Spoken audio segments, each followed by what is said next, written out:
Ese Tommy. Now we are recording and... Hola, hola. Hola, Tomás. ¿Qué tal?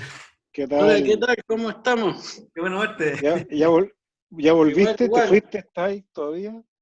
Pucha, se supone que mañana zarpo. Mañana logro zarpar. Bueno. Me retrasaron. Hey, Luna, Adrian. Broadcasting from London.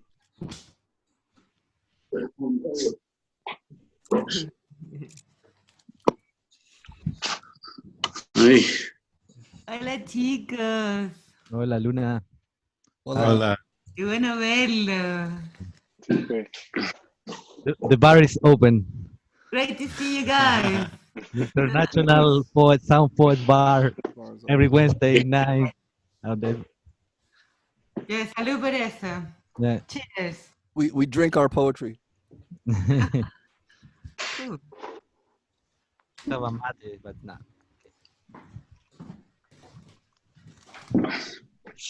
Hi, Edwin. Nice to meet you. Hi, Nice to- Martín Vaquero. Hi, Tomás, ¿cómo estás? Nice to meet Bien, you. bien. Linda, beautiful your exposition in Valparaiso. I saw some pictures. Great. Yeah. Now, Full of mold. now I have a documentation, so I will send you later. Perfect.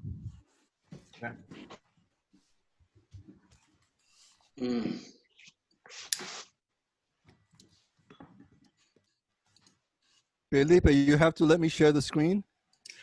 Oh, yeah, sorry. Yeah, I was searching if I could ask you as co-host, but... Yeah, you should be able to. I think. When I finish sharing, I'll make you host again. Yeah. Let me see if...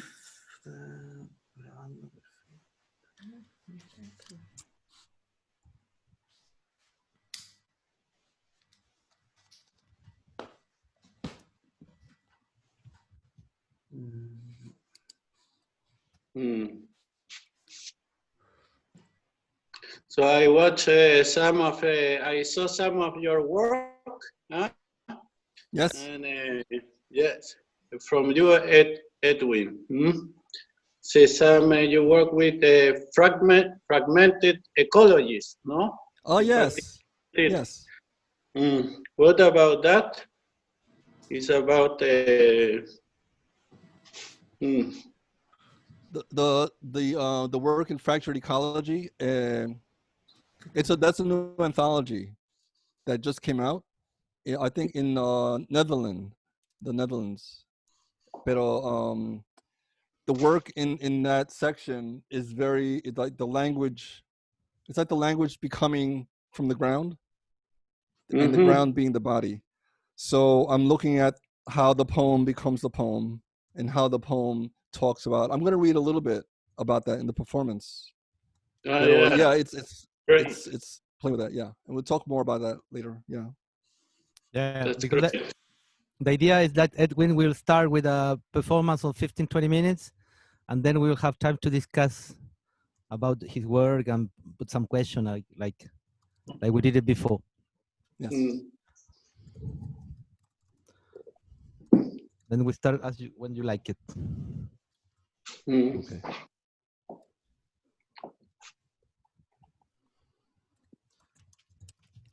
So let me know when we think. I've got this. Felipe, you're ready? I'm ready. Okay. Let's start. Okay. Yes, Tomás, you can put it on silence. Yeah, everybody mute. Por favor. Okay. But in silence, yes? Yes. Okay. Great. Okay.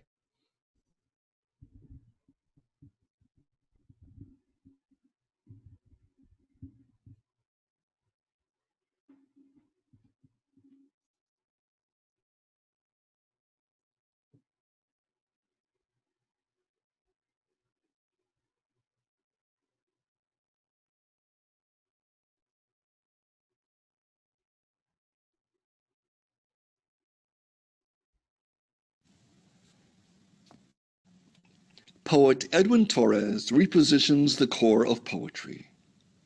realigns the body of poetry, reassembles the idea of poem from pieces like, reassembles the body of the poem from pieces like. Poet Edwin Torres realigns the liking of.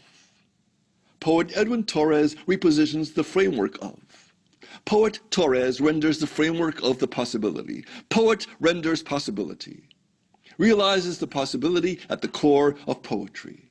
Recharges the possibility at the core of poetry. Repositions the core of the possibility of poetry. Renews the possible at the core of poetry. Repossibles the possibility at the core of what is and is not poetry. Repossibles the possibility of the possible. Possibly the most possible poet, the poor of the poor. Of poor is Torres. Torn of the poor is the poet Torres. Torres is the porn of poetry.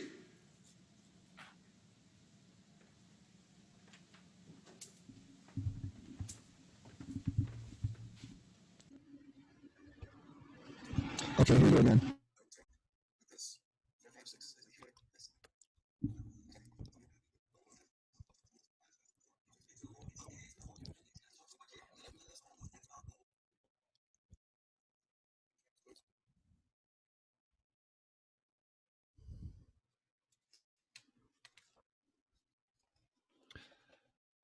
Nothing deletes like strange. This is called Nothing Deletes Like Strange.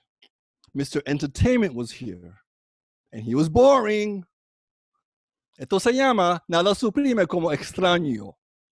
Señor Entertainment estaba aquí, y él era aburrido. This is called Nothing Supreme como Extraño. I F-booked Señor Excitement, and he was boring. Esto se llama Nothing Deletes como Strange. I shared pechuga with Pixie Wawa. Boring. Superman me llamó. Tú sabes lo que ellos dicen. No jefe, no fafa. Aburrido, blanquito, sofrito. This is called Punches Facial, Mucho Macho, Lumbago Canalgas, Nympho Mustang, Fried Chucky, General Cho, Instapam, Taser Lefty, Tsunami Leonard, Origami Joe. Knock knock. Who dat? G. Who? Zeus, Wiz, Lonely Get Got It, boring. Hard ass abuelita. Where are the avant-garde abuelita poems?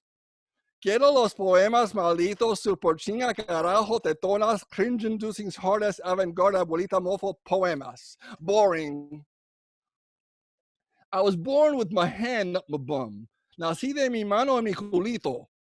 Why, look at there, it's foreskin all plenty. Boring. Hola, dime, who this? Click aburrido. They released a private sonogram where I'm beating the crap out of the zeitgeist. Una otra sonografía donde golpeo la crap del zeitgeist. Ahora tengo que suprimir a cada uno. Now I gotta delete everyone who called me boring. This is called Senior Census dropped by. And he was no yo-yo. He's from New York. From Puerto Rico, New York. He's a New Rican, what they call a Riqueño.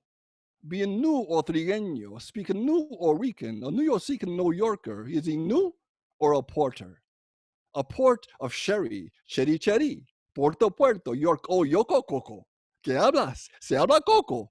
Noco, no city, port of no city Rican. A Puerto Rico is called a Boricua.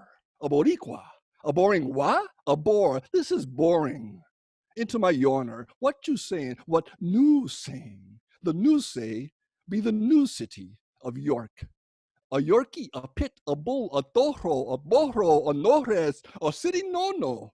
A city Yorker uncorked. A boozer, a bozo, a new bozo. Yo soy bozo in the yo zone. See, yo soy the new yo. That's some new yo, bro.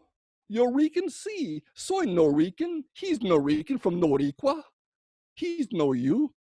No yo, no I. The I in I is the new no. I be some of that new no from Noricua, bro.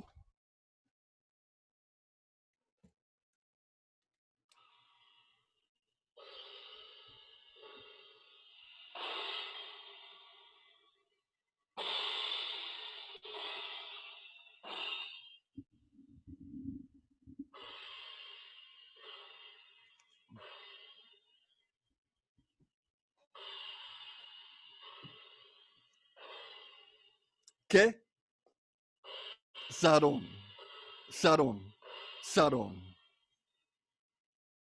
Que saron, saron, saron. Sakiron, kiron, kiron. Que caconch, pesazón, sazón, sazón. Que same, same, same, zaron, zaron, zaron. Quítale, dale, dale sus manos en mi mano son mis son, sus cuerpos en mi cuerpo son mis son. Ya, yo, mujer desnuda, me tiene loco con tu culpa, tu cuerpo, desnúdame totalmente, cuerpo a cuerpo completamente, mentally from toe to toe to toe. Giris, girom, corom, coro, quere, ser, solo soy, so, mi sopa, de son, mi son. Sister, no, she know what I like what she like. She like, ya, yo, que raison d'être de caron. Caron, huetra, maison, tretra, metra, fa, u bon, ya sé si bon, se trexi, si no, mi son, me gusta, mi sopa de son, mi son, de corazón, son, se caron, marón, pastry, vuestra, pastry, croissant, quiera, monte, ida, noche, a mano, me toca, me. Mujer vestida, desnuda de corazón. Me tiene desnudo, yudu, carón. Sesora con sarón. Ya, me son, mi son.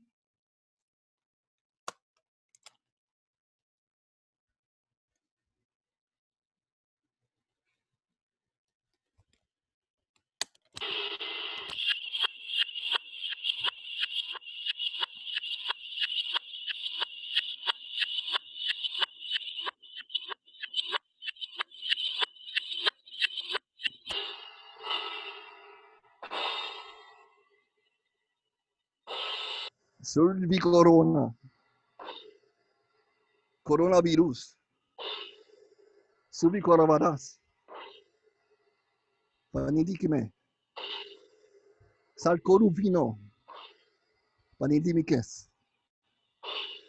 Rubina rocus. Panida demekes. Robicaroson. Panidekemes. Casino boror. Panidekemes. Vulsa urink. Panidemekes. Sucri ronova. Panidemekes. Univocasor. Panidemekes. Usa noricobor. Panidekemes. Usa arriba corvon. Panidekemes. Cura sovorin. Panidemekes. Aboro suncri. Panidemekes.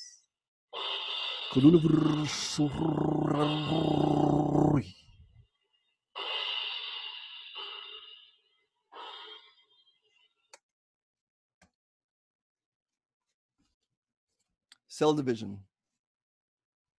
Compartments. Compartments of artment. Come-party artment. Childment. Woment. Manment. Many ins going where outs won't, to emerge redrawn. Is there enough sound, paint, clay in a world to mold my hands? In a word I choose into a world I choose to be? Do I choose my world as my world chooses me?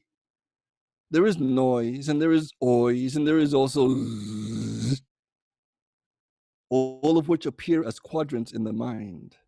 Sublimity is a rhyme to draw, to chill, to time, to destroy what I made. Excuse me, rip.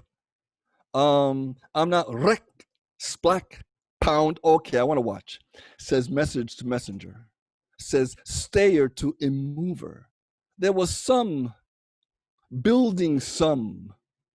Lots of some here. See, iron forged heart. subtle din of dun, DJ splat and wook, look, art matador, artador, attacked by chalk, by charcoal, by string, by poem, here is your missing E, you're welcome. Red-cheeked boy, Pom disguised as boy, is wounding, which means wounding expectation with an unformed mind, as lost tape on wall. Gift wrap the wall, unwrap the present. With pow, blocks stick, don't they? Excuse me, are you 3D in a 3D world? You're missing your R, you're welcome. If only you could hear the images I hear of air landing on brush where heart meets skin. It's that in-out thing again. My word settled in my hand on yours. Look, protopops alive on a wall of my own intent, mouthing me to me. And LOVE is a structure to walk on, a doodle, a mammal to climb on, to live in, to be LOVE by being me. Out here for world to see, whatever shape, color I be, word even, all at same time, to live art alive. Am I done? Wait, one more, fun. The inner crumb I crawl through and hum through and dum-de-dum through, and one more thing, hum in my ear, compartments of hum.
Futopo.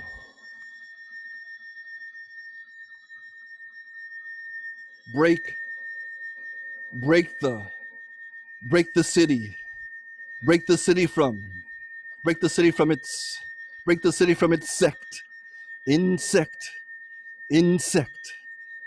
city takes break the city, break the champ, take the one,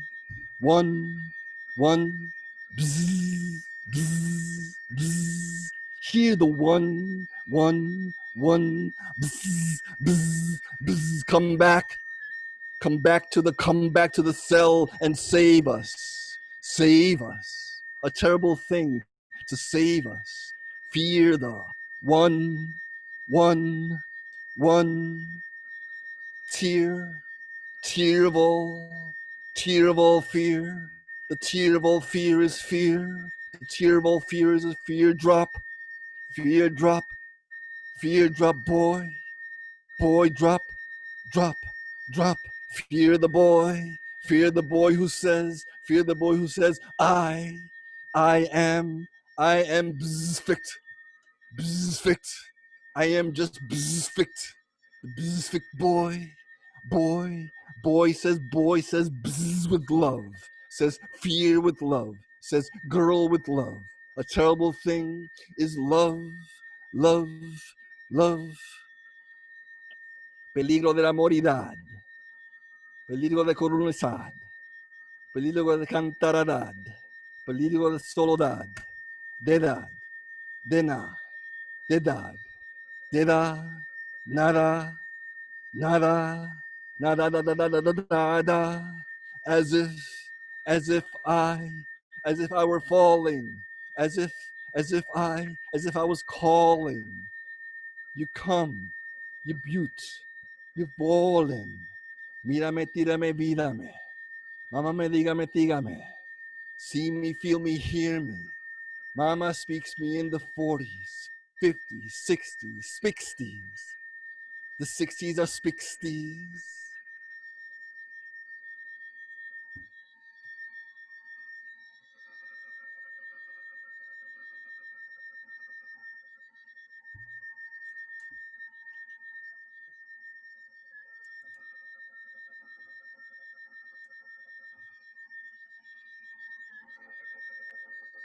I want to animal you, to near you. I'm an animal. I want you to near me. I want you to catch me, but not to see me, to let me go in your trap. I'm an animal. I want you to let me catch you, to let me hear me, see you. I'm in see you. I want to animal you.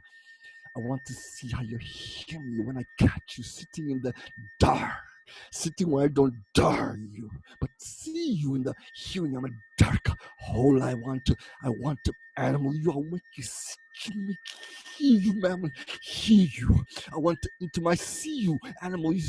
I want to sit by see you, hear you. I want you to make me see you, make me hear you, make me walk right by the hunter trying to catch you. I want to catch they're trying to catch faster than my hearing can catch these words, faster than my trips you into king dust, the darkest into king delight. Give of you the darkest I gaze was my king goy of hero of my spot. I'm a hunted spot. Running to catch a hearing of me. The hearing of my catching is an eknod. Ending to hunt, hunting my ending is a hearing catches words. Faster than I can catch the closing of this cave. The exit of this deepest hearing is a haunted cave. To hum. Through to murmur. Through I'm a murmur. Haunted murmur. I'm more murmur. My son is murmur. Of agreement. A misagreement of understanding. I want to stand under you and hunt your aggressive hearing. To call me the things I want to hear. The things to be called. To throw me out. Let them throw me out. Tell me it's time to go. Tell them hunter down. Agreement of mishearing. I'm still hearing. To my teens and exit. The exit is presented.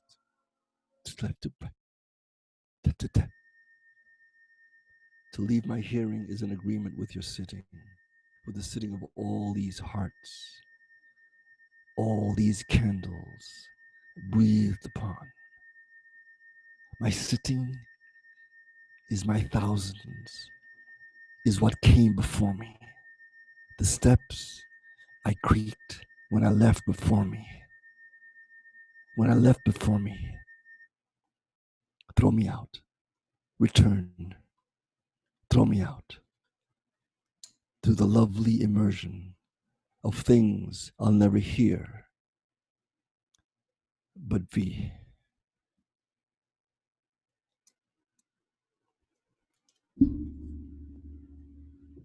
Gracias.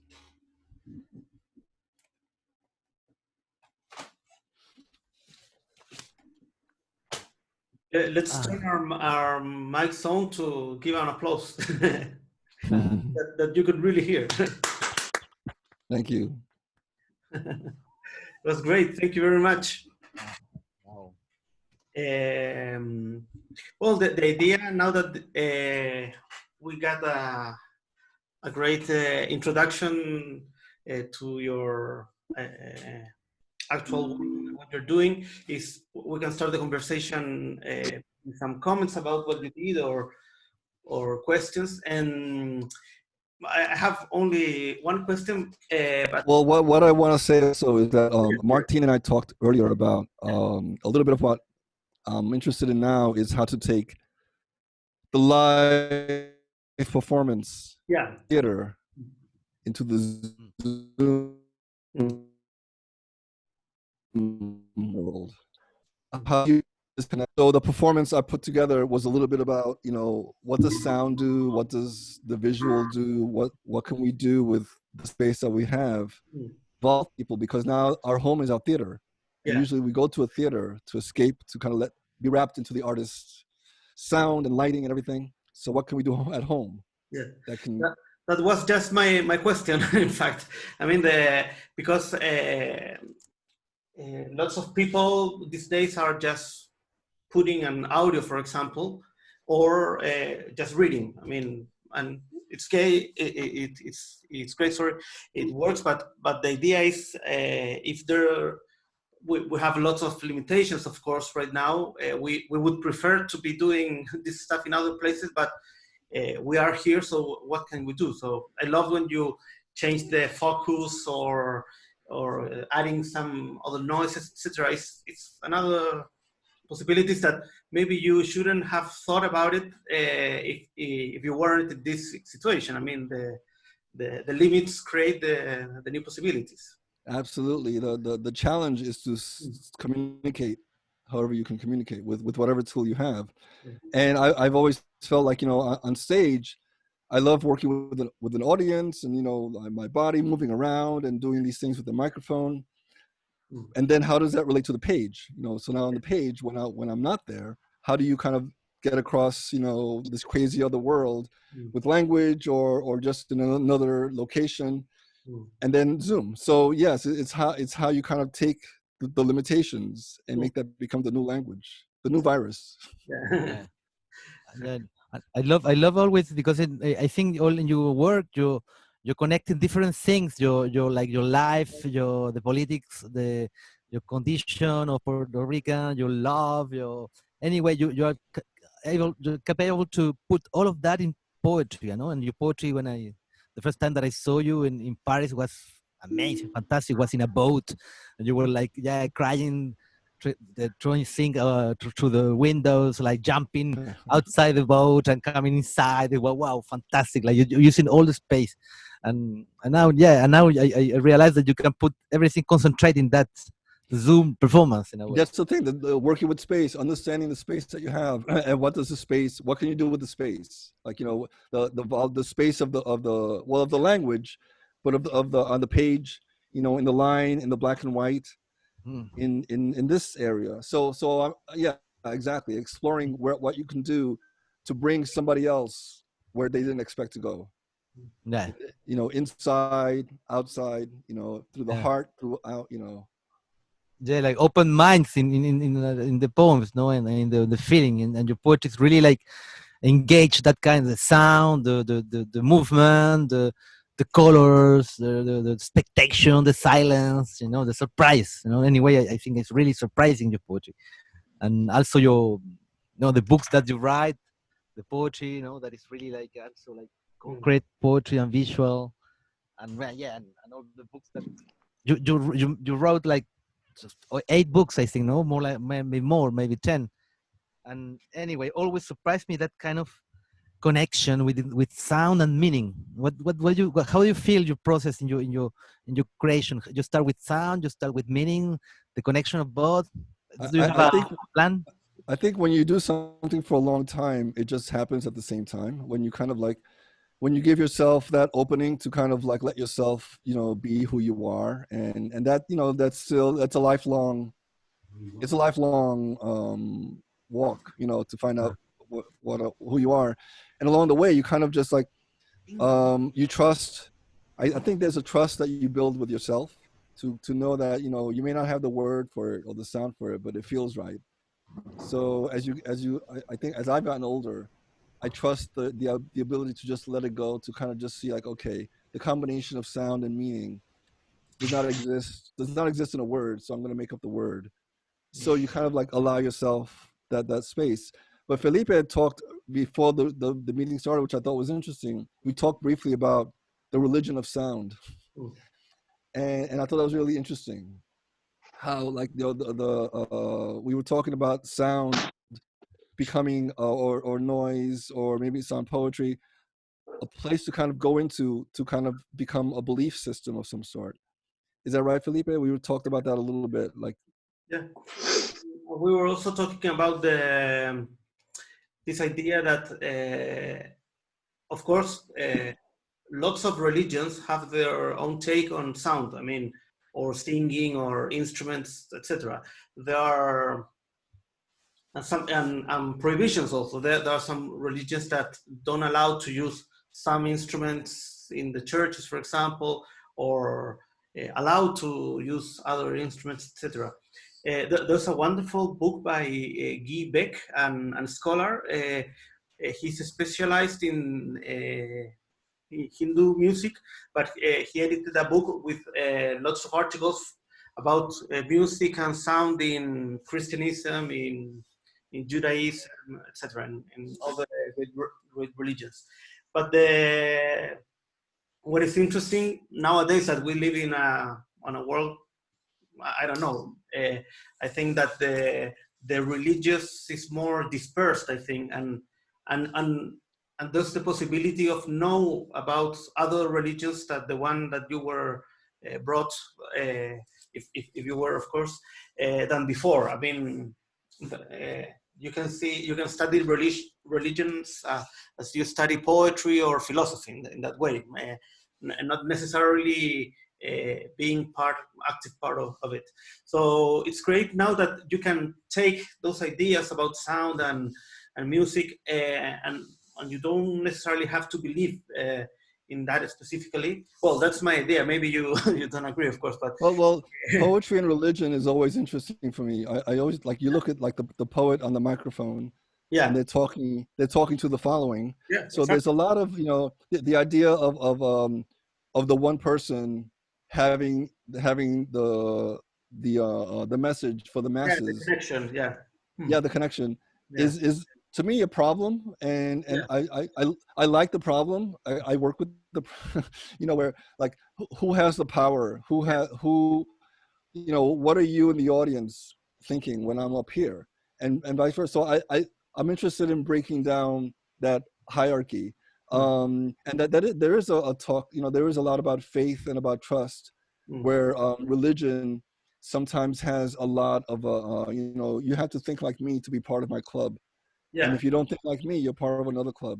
So I think poetry is the club in poetry is a human being, and that's why it's interesting to have that with religion, where it doesn't have it. But let me just show you. I want to share a screen quickly here with a graphic piece it's kind of about religion, and it's a piece I did for Augustus de Campos.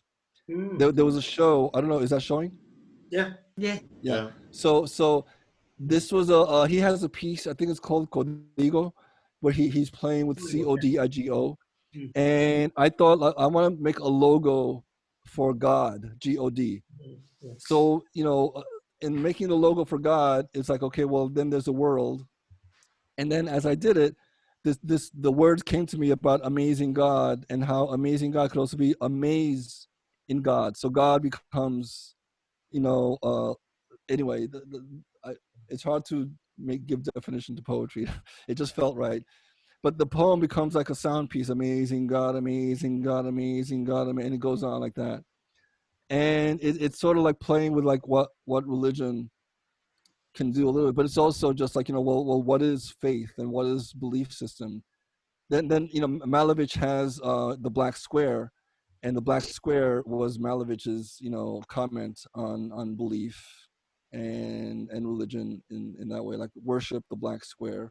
So it's the same idea, where poetry kind of like lets you explore what the shapes mean, and in this case the shapes are letters and alphabets and words. And then maybe in this group it's about sound also, where it becomes something more spread out. Yeah, at the same time, it's like really that connection with a lot of, I don't know, like serial work, like mathematicals in a way, you like put it like different connection of tools. Same at the same time, they arrive like a kind of aspiration or something like that. At the same time, they really intricate and really mix them together really well. It's like, I don't know, I put like different You make your cooking with different elements, and the moment one will explode in your really particularly own style that is wonderful, and I love that you can transport that to performance in Zoom also, and not only in theaters. I don't know when we will the next time we can play in theater now. But anyway, I don't know Yes. if the other have a question for Edwin or Felipe. You want to connect to another subject about it? No, I wanted to add something about what you were talking. That yeah, I was thinking that the concrete poets. It's funny that you make that you took that work and take it to the like the logo of God, because the concrete poets are probably the less religious poets in this movement. They are really they reject surrealism, and they're very far from that thinking. I haven't. I remember, yeah. Once I was researching about Haroldo de Campos, because he said that his book Galaxias, which is a beautiful, wonderful book, was like a mantra. But I started reading more about mantras, and I think he said it just to say something. And there was not like a deep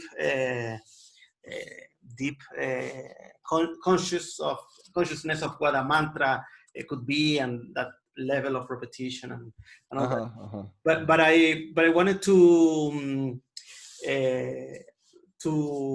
continue with what you were saying about this idea of the poet as a priest or as a leader, and it's funny because of course a priest or a preacher can be a very nasty person, just talking about himself, or trying to order people to do whatever he thinks is correct. That's the typical idea that you can have. But what I like most the idea of the mystics that talk about emptying yourself, that be only a channel. I mean, and lots of mystics say that they were annihilated, they become void, to be able to channel the message of God or wherever. And I like very much that idea. Is also like a sacrifice in a way. And yeah, so that is funny. And I also like very much this idea of the poet talking to the people or the preacher. I was reading once about there was this book about like electronic music and religion, something like that, and there was like this definition of a rave party, just like a mass, that you have like an altar and the DJ in the place of the of the priest, and like organizing all this. It's funny to think like an secular right, with all these people like moving like a ritual, of course, and like a trance, and it's very funny. I mean, to see the same structure but a very different content or intentions. It's funny to see how these structures repeat. Well, it's also like a ritual is such an important human need to kind of help you understand the world that you're in and where you've come from. So I think that there's value in ritual. You know, you choose the ritual that you want that speaks to you, and it's not surprising that there's so much in our world that is based around like the DJ, based around familiar icons of like, okay, I can follow that. I'm familiar with that thing. So it's poetry sort of goes underneath that, where you're messing or you're playing with the language that we're using to communicate. So that means that you have to there's more trust and more faith in just in the nothing. I like the idea of nothing because there's a lot of nothingness in my work, but in a good way, because like the nothingness for me, you're destroying something before you to allow something new to begin. So you're destroying either definition or meaning, or the correct, the proper way to say something, or the correct English, or the way the language is supposed to be used to communicate. You can kind of move that around and open up something new inside your head. then and hopefully you open something new in your reader or in the audience also, then they go somewhere else. So there's a lot of power in that sense of just like giving somebody the possibility to invent their own ritual, to kind of become their own ritual. And I think that's why poetry a lot of times is not popular, because it doesn't fit into one specific thing, especially sound poetry or concrete poetry. It's this whole, it's so individual, but it also is supporting the individual. And that could be a scary thing for the world, you know. So I think that and maybe there is a little difference between religion and mystical, you know, then that is maybe yes, religion is more like I communicate one idea, and mystical is more that kind of channel of medium of to receive like a kind of unknown thing in a way. I remember that sentence of Rimbaud who said, "Je suis un mystique à l'état sauvage." I am a mystical in savage state, you know, like with brute, like rough, and in a way, I think that is, I don't know, the elegance. I don't know how to call it, of mysticism against religion in a way, you know. yeah, and there's a thing about mysticism that's also about. I've been exploring the last few years this, like the seventh sense, which is awareness, like the idea of like we have our five senses, and then there are the other senses that are beyond that, and how the seventh sense has to do with the etheric body, which is the body of consciousness. The body, that's the physical and the spiritual, but spiritual as mysticism, not as religion or as consciousness. So there's a lot, and Michael McClure has a lot of that too, like the idea of just like tapping into the vibration of that other awareness, and how language can do that. And there is a lot of mysticism in there, and there's a lot of power in that, allowing yourself to go there and to know that you can kind of tap into something that's beyond you. There's a lot of ritual in that too. So yeah, it all those connections are really important. Yeah. I don't know if anyone want to say something about it. Yeah, we're going on and on. Going. We don't want to be the preachers. We're not the Yes. best. We let the emptiness. Yeah. Well, there's a lot of people that make a business and sell void and nothingness and God and all the stuff. So there's always the possibility of business. A lot of people sell the void. Yes. Yeah. I think Tomás wanted to say something, or yes. Me? Okay. No, call my attention that you used a lot Spanish language. So this Spanish language, do you use it as in order to create that sound, or also in this kind of that we are talking now, like how is your relation with the Spanish language in your poetry? Yeah. Well, my parents are Puerto Rican. I'm from New York, but I don't speak Spanish very well. I understand it, but I grew up with it.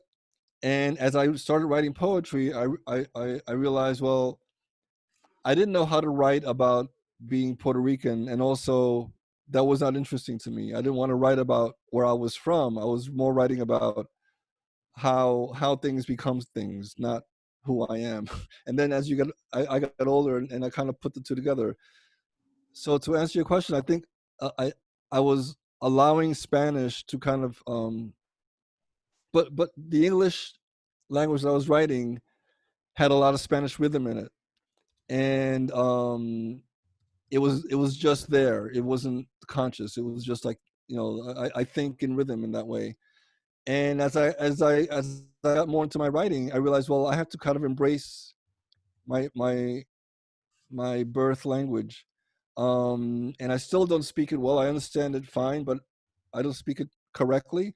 But I want to use it in my poetry in a way that kind of like not just for the sound, but also to bring up like an attention to switching to kind of almost like code, almost like okay, this is about a world outside of the world that I know. So it's not necessarily about Spanish or English. It's about another language in between almost. Not even Spanglish. I mean, and also Puerto Rican Spanish has an accent different than other Spanish. You know, every language has its own accent. So I realized, let me use that accent in my own kind of like thinking and writing. So I don't have one specific answer for you. I just feel like it feels right, and I like how it sounds to me. I'm also respectful of the fact that, you know, I don't want to just use it because of my last name. You know, it's more just a place to kind of like to create another path, another place to come out from. You know. Yeah. Thank you. And yes, and I feel it. I feel like yeah, you want to create like an identity and like an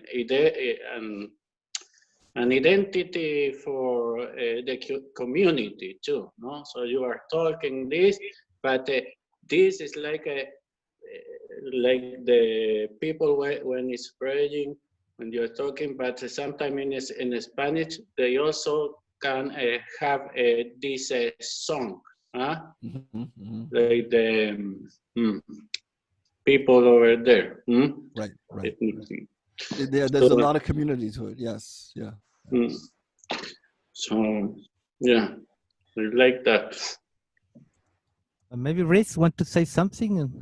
Yeah, because I first encountered Edwin's work, and I found it in a paper by Maria Damon, and then I randomly sent you a translation of Son Mi Son, except I'd replaced the Spanish with Welsh, which must have come as a shock, but yeah, it's certainly recognizable to me, even when you were described as you're a third person, this kind of relationship you have with the birth language, and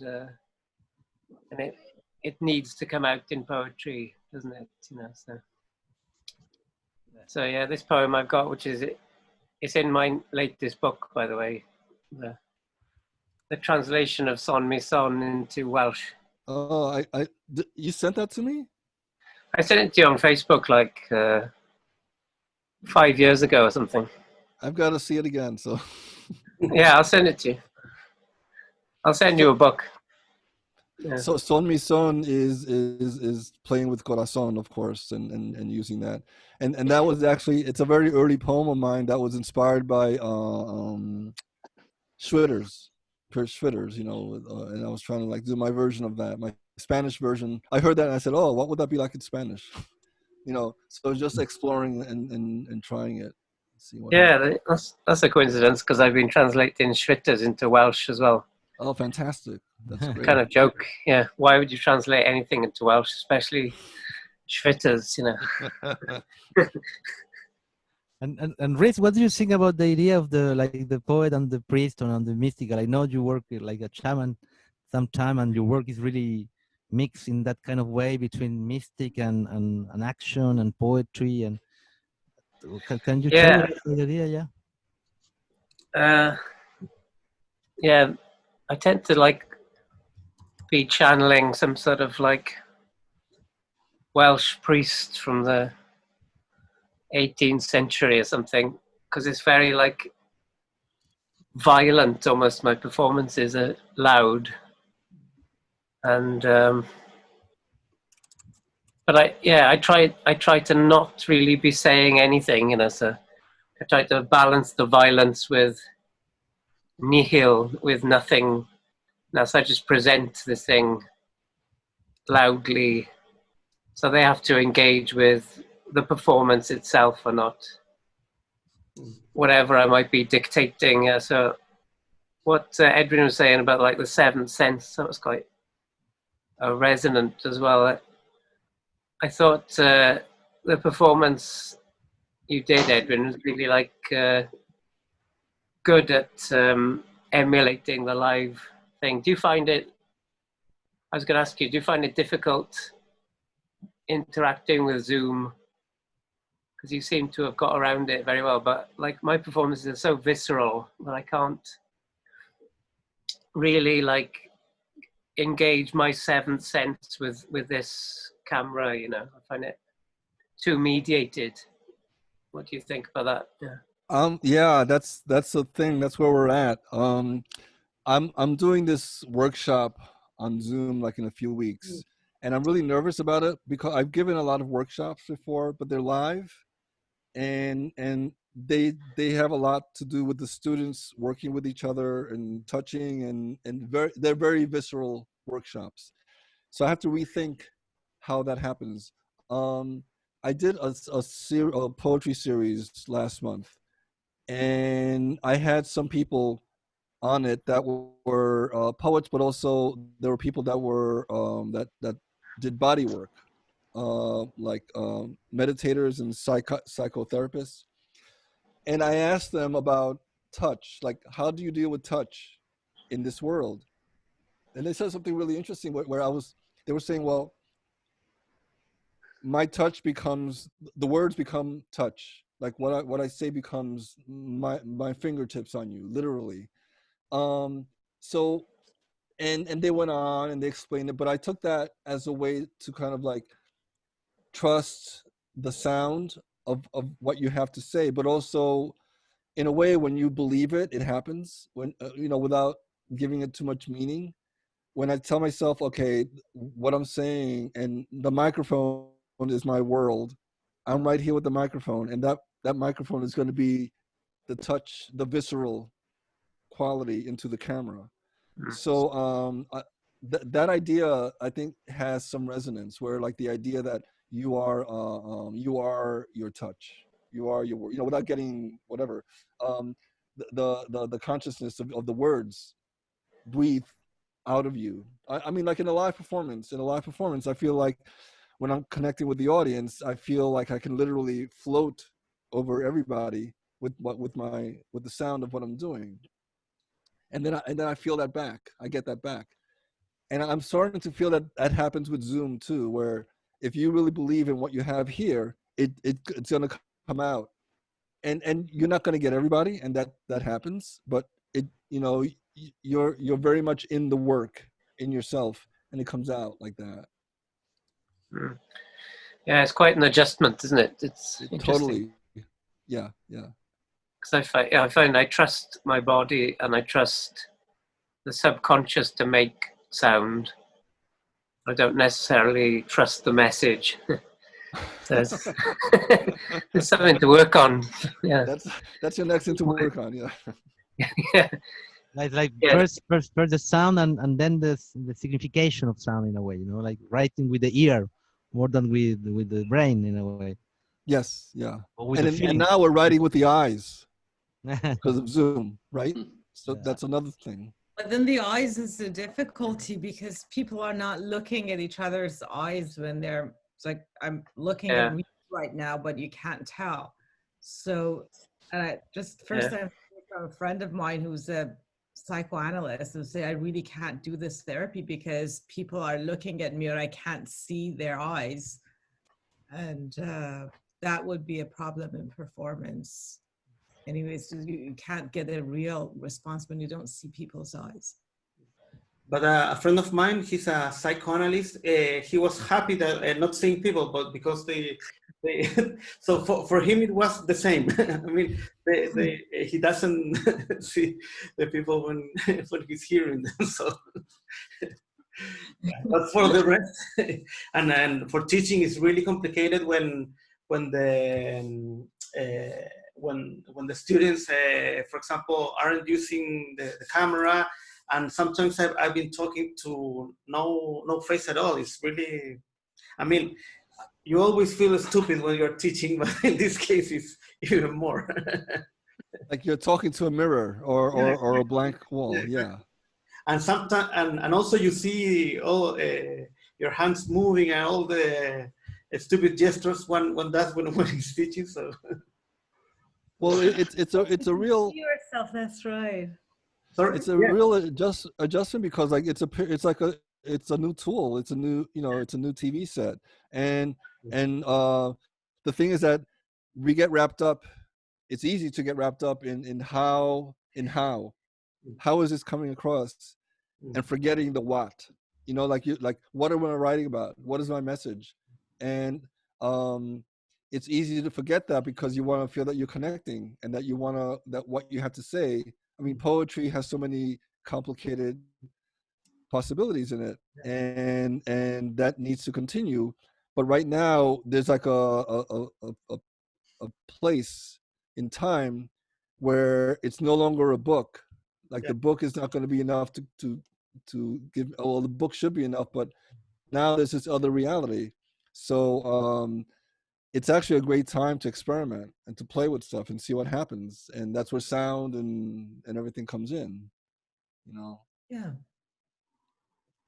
Thank you, Edwin. That was really great, full of rhythm. I really enjoyed it.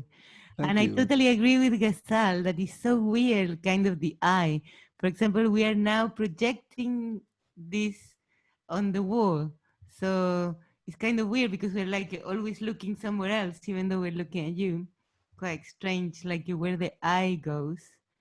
But also, like Felipe was saying, I was also talking with a friend who is a psychoanalyst and is doing all his work online. But he said something really interesting. He said he found that the most difficult thing was the silence, because when people felt silent, like you can tell something of what's happening with them.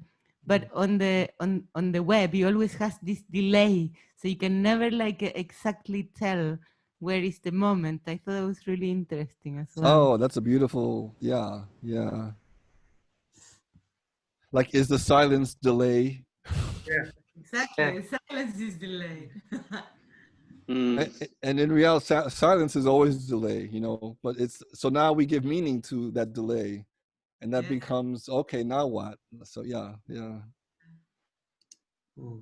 Yeah, and this like half-second delay that we might have now that we're talking is really complex. I mean, you really tell the difference when you are talking directly with someone.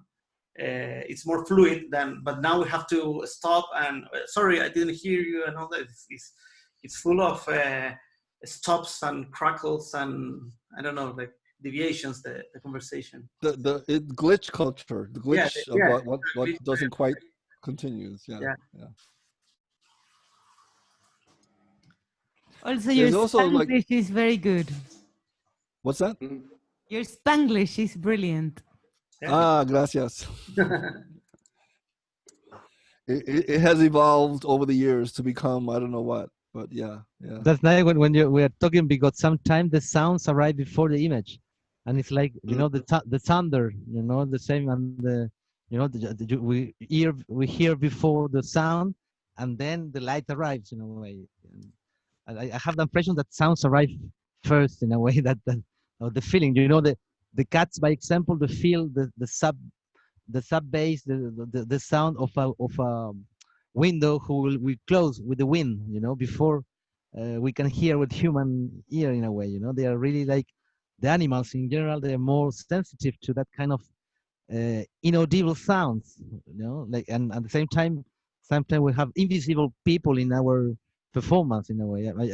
I used to train myself sometimes to making performance for invisible people, and I put like, I don't know, some chairs, some things around, some sofa, and with though not human invited, and sometimes I feel and I saw different colors or thinking or I hear I perceive that someone want to take the microphone at the moment, and anyway, sometimes I think we create like and we transmit something that we don't can realize in a way, or the same when I make a poem or a performance and someone of the public come and tell me, this was great, you want to say that.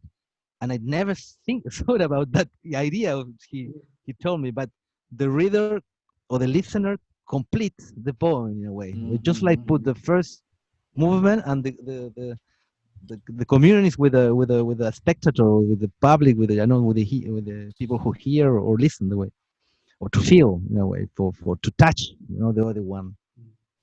And I always I admire that the performance that you make in that sense. You always have that kind of connection with touching and feeling and expecting and silence and. Well, like you hear thunder before the lightning, so say like the sound before the image. Yes. Yeah, yeah. But it makes me think of like when you perform. We performed together. I don't know, 7 years ago, and Martin had this in Brooklyn. This is before the ship was 15 years ago, I think. so but then you and I performed in Brooklyn like 7 years ago, and you had fire. You were in an outfit and you had fire, and I wonder like how that would work in this world. How do you would, I think you would probably have to think like, what am I getting across with fire that I can get across here? Please don't burn your house, Martin. Yeah, don't burn. Yeah, don't. but if I'm in the audience and I see you live with fire, yeah, like what is that experience? Now take that experience and how can I have the experience like this? Yeah, I don't know. I used to like sometimes to burn the poems in a way, like and then I love to read how the letters and how the poem is like disappearing or like burning, and that that boundaries between the nothing and when it was really like full of sense, and then it's nothing, and that moment of silence, of like it's like the psychopompis, or like of psychogogic, the state when you go to sleep, when you're sleeping or when you're awaking, that moment between consciousness and reality and dream, or the disappearing and appearing. And I love that kind of moment, and when I burn that, is that kind of like is a real. I feel that, and the poem is just like come realize at that moment at all. Like it's one only possibility to read. You cannot repeat in a way. And then sometimes I do it, sometimes I know that. But for that performance was great because I had a big like fire gun to burn the things, and it's always. I think also fire. used to burn money. You used to burn money, Martin. Also, yeah. And anyway, that there is like a kind of, in that moment when you use the elements, the basic elements, I also use water and hydrophone, something like that. I think you really connect with something really primitive, but at the same time really magical and manifesting, and at that moment I feel a real connection with the world in a way. I feel myself alive. I'm not like representing nothing. I'm not like an actor. I'm just doing a new thing and a communion with that. That is why I start to use, and sometimes people have been afraid. Sometimes he was bad all the theater, but anyway, Look, we have fire there. Yes, yes. I don't know what to burn all my poems. Wow, great, Tris. Yeah, everyone burn his computer. Burn your computer now. Burn your computer. So the idea now, okay, good. So the idea would be now to have that idea of disappearing would be like, what if we just left the screen? Like, what if the screen just disappeared from the meeting? So that will be your idea, yes? Like suddenly the audience has nobody to watch. Yeah, in a way, like to discover that kind of how to make disappear the support, at the same time, in a way, I when I don't know, the people that broke the guitar when they're playing, I don't, in a way, I don't feel like a destructive thing. It's like a kind of, you kind of express the support of the poem if in a new kind of dimension. It's like to give that poem to the other existence, in the other sense, in the other dimension, in a way. I don't know what the other people think about it. Gerard or Martin Gavins, Joaquim. I don't know if you are there or just in silence. Or that we can roll. We are there, but Joaquim. Great. What do you think about Joaquim? About what? About that idea of the poet, like a mystical state of receive, or like a channel of communicate the unknown, you know, that kind of trance of state when you are making a performance, because you are completely in that state when you perform also, you know, you are like a medium of unknowing thing. How do you feel that experience? Well, I think it's true. That's what it was maybe for a very long time. The poet was the shaman was the poet. That means is the connection between the worlds with some few words or few sounds. That means the sounds or the words are activating the bridges, and it's still possible. But we use technology, but at the end of the day, it's the same process. You know, we use some few sounds or few words, and we try to organize them, and something happens. And when something happens, we have the capacity of denying it or just recognize that something is happening.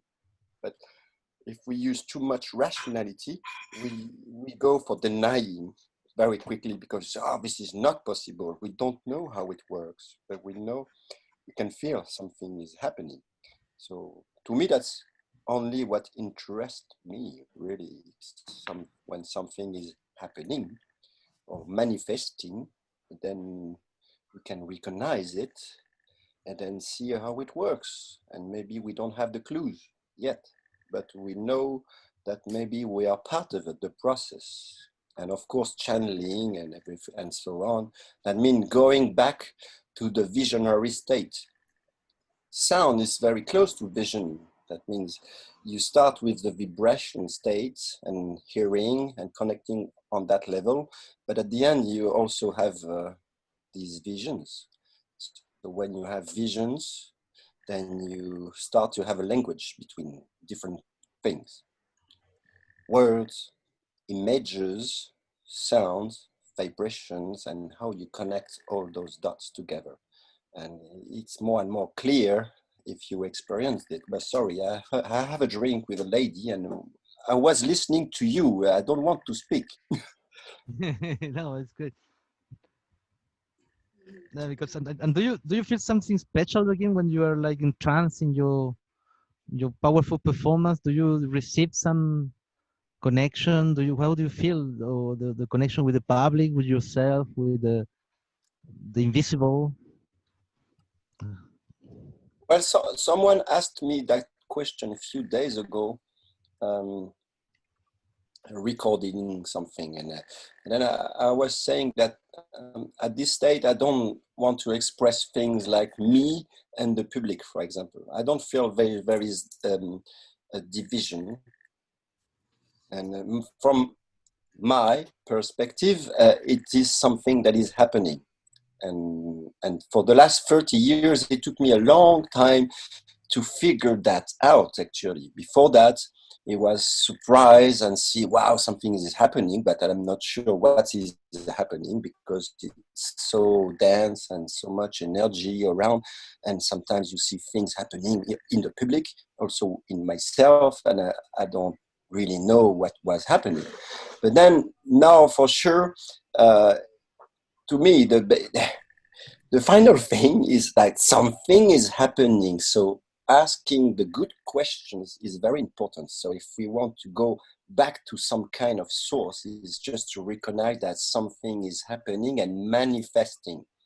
So if we go on this manifestation process, then we start to dig realities and multidimensional states and see how it works. And are we channeling, convoking? Are we calling someone, an entity, a spirit? How do we call it? Are we part of it? And I truly believe that, yes, we are part of it and we are not divided. So actually, when you do something like this, the public around is part of it too. And for an unknown reason, they are at the same moment in space and time there. And something is happening, like for us, actually, yeah?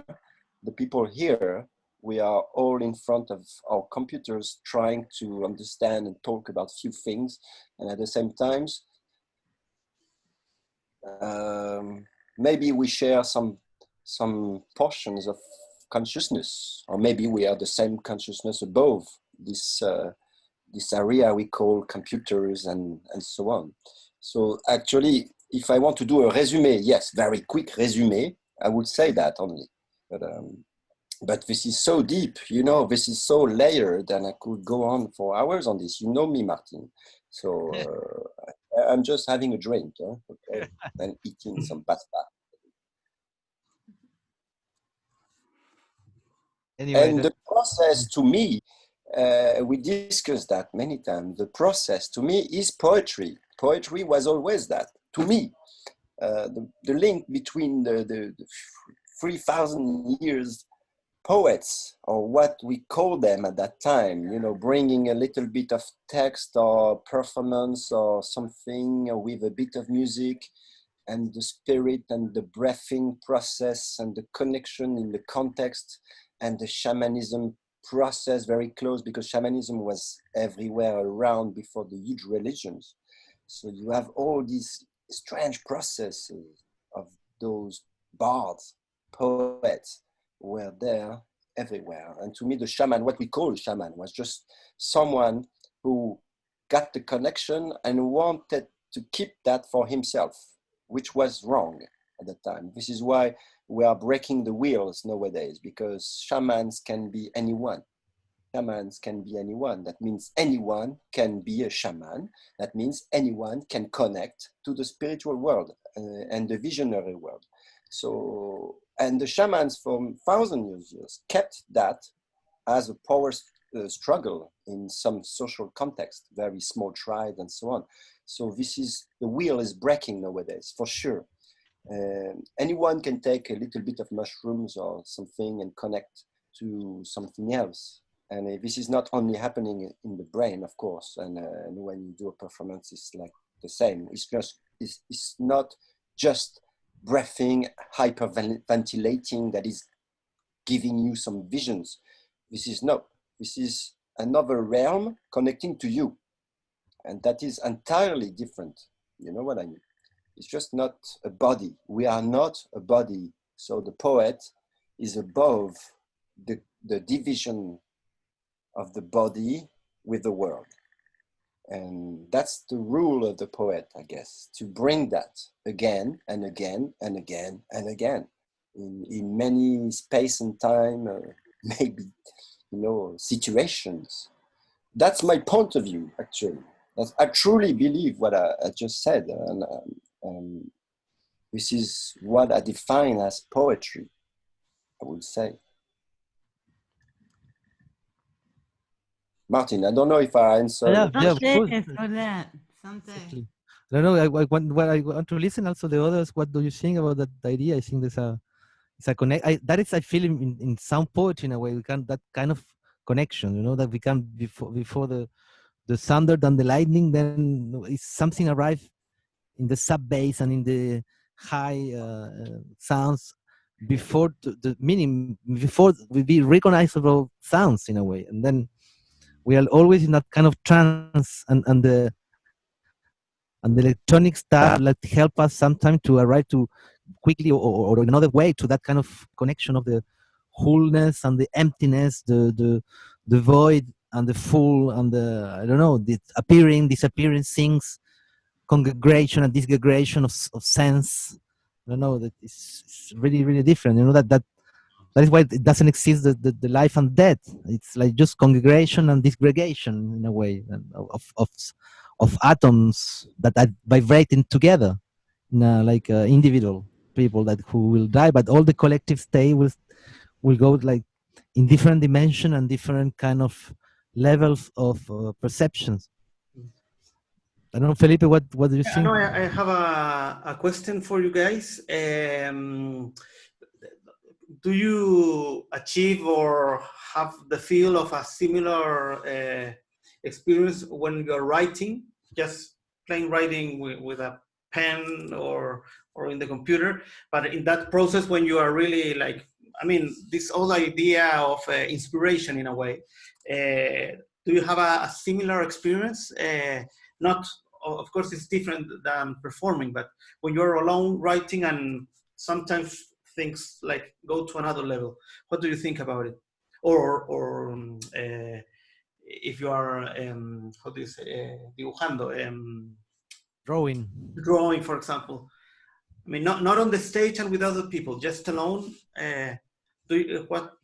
What kind of experiences do you have?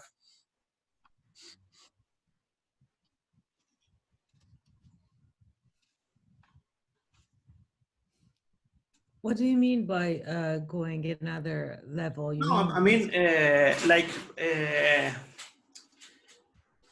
I think we can agree that in different ways we all have a special experience where you are performing and you feel like a different kind of connection.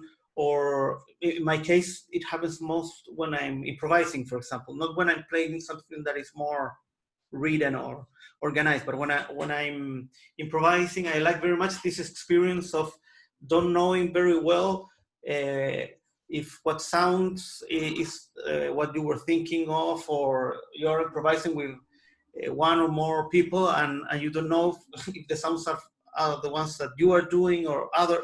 I like very much that experience.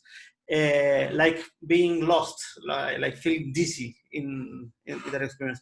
But sometimes I think you can have like an experience of illumination or I don't know, like not thinking very much when you're writing and thinking it in another way. Or it's just a more rational experience. I think you're asking about inspiration, maybe, and I think yeah. Which is sometimes not in the romantic way, but I mean, like losing control in a way.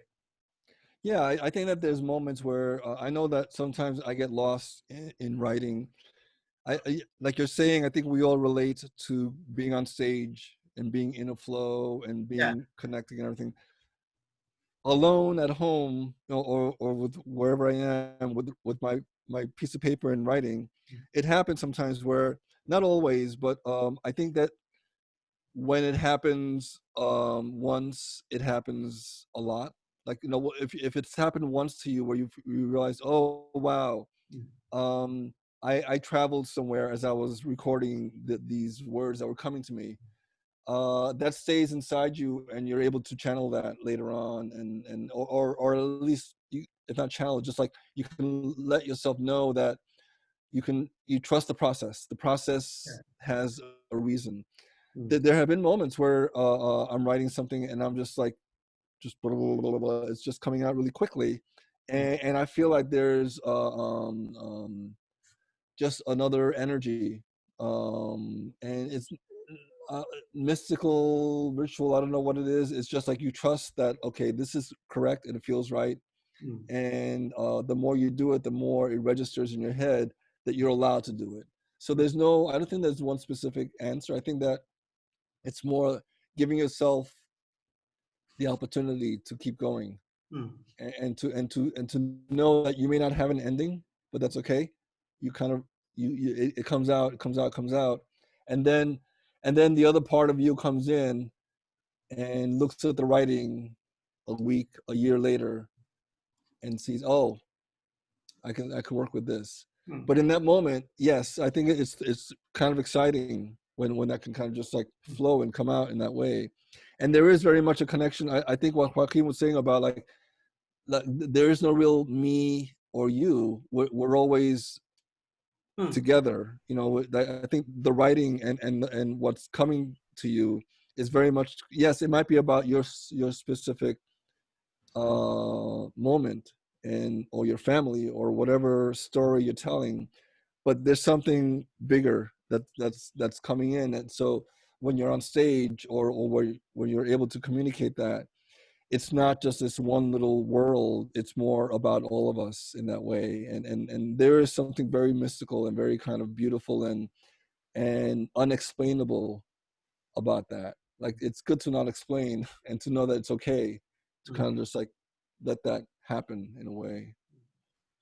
Yeah, it made me think that, you know, that kind of a Finnegan's Wake, like James Joyce process of flow of consciousness in a way, you know, that kind, when you read or you hear James Joyce like reading or writing in a way, you feel that kind of connection with a different thing and that kind of joy of doing poetry, you know.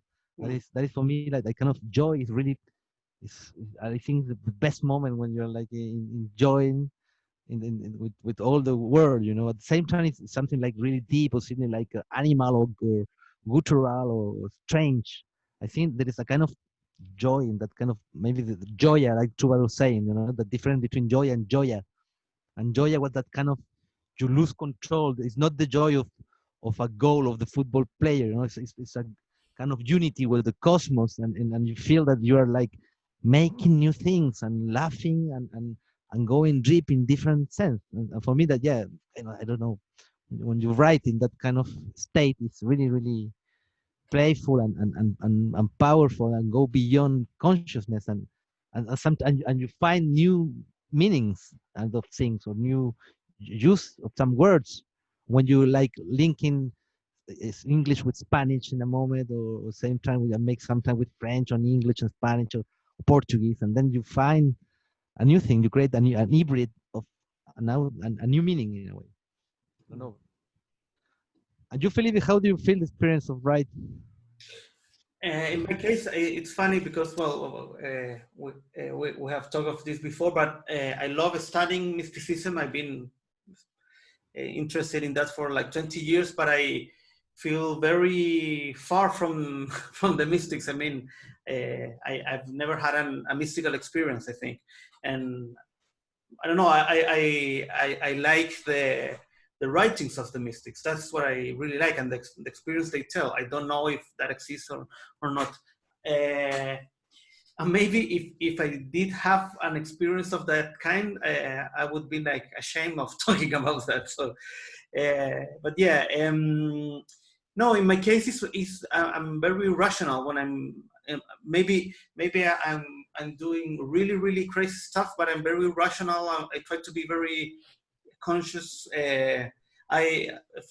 Before reading or performing poetry, I was a musician for playing the recorder and in early music groups, and I had to read the score, and I was like a kind of very deep concentration playing with other people, like playing, I don't know, Renaissance polyphony, that you can lose for a second, and you're really lost. It's like playing in a labyrinth that everything has to do with the other parts. But for example, when I played sometimes polyphony, it was beautiful because I had this experience. I remember having that experience that you feel that you're not playing.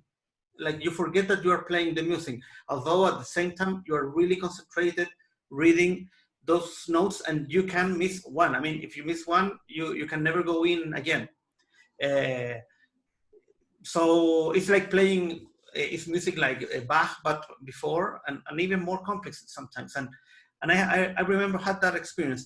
I don't think of that in like mystical terms, but maybe yes in terms of perception. I mean, I have that sense, like auditory perception, that you don't know very well what you're playing, and I've had that same experience, like in the opposite, like making electronic music and sound poetry improvisations, which is like a very different way to play music or sound. So, but when I'm writing, it's more. I always use this analogy. It's like with playing with the Lego blocks. That and I have this idea of writing as playing with Lego blocks, like combining and in a moment there's a shape that takes form. But I don't think of that as mystical, but there's a moment of surprise or whatever. I mean, and things connect. I would define as that. Yeah, but I also don't try like what you said before. I mean, I don't have like a routine for work.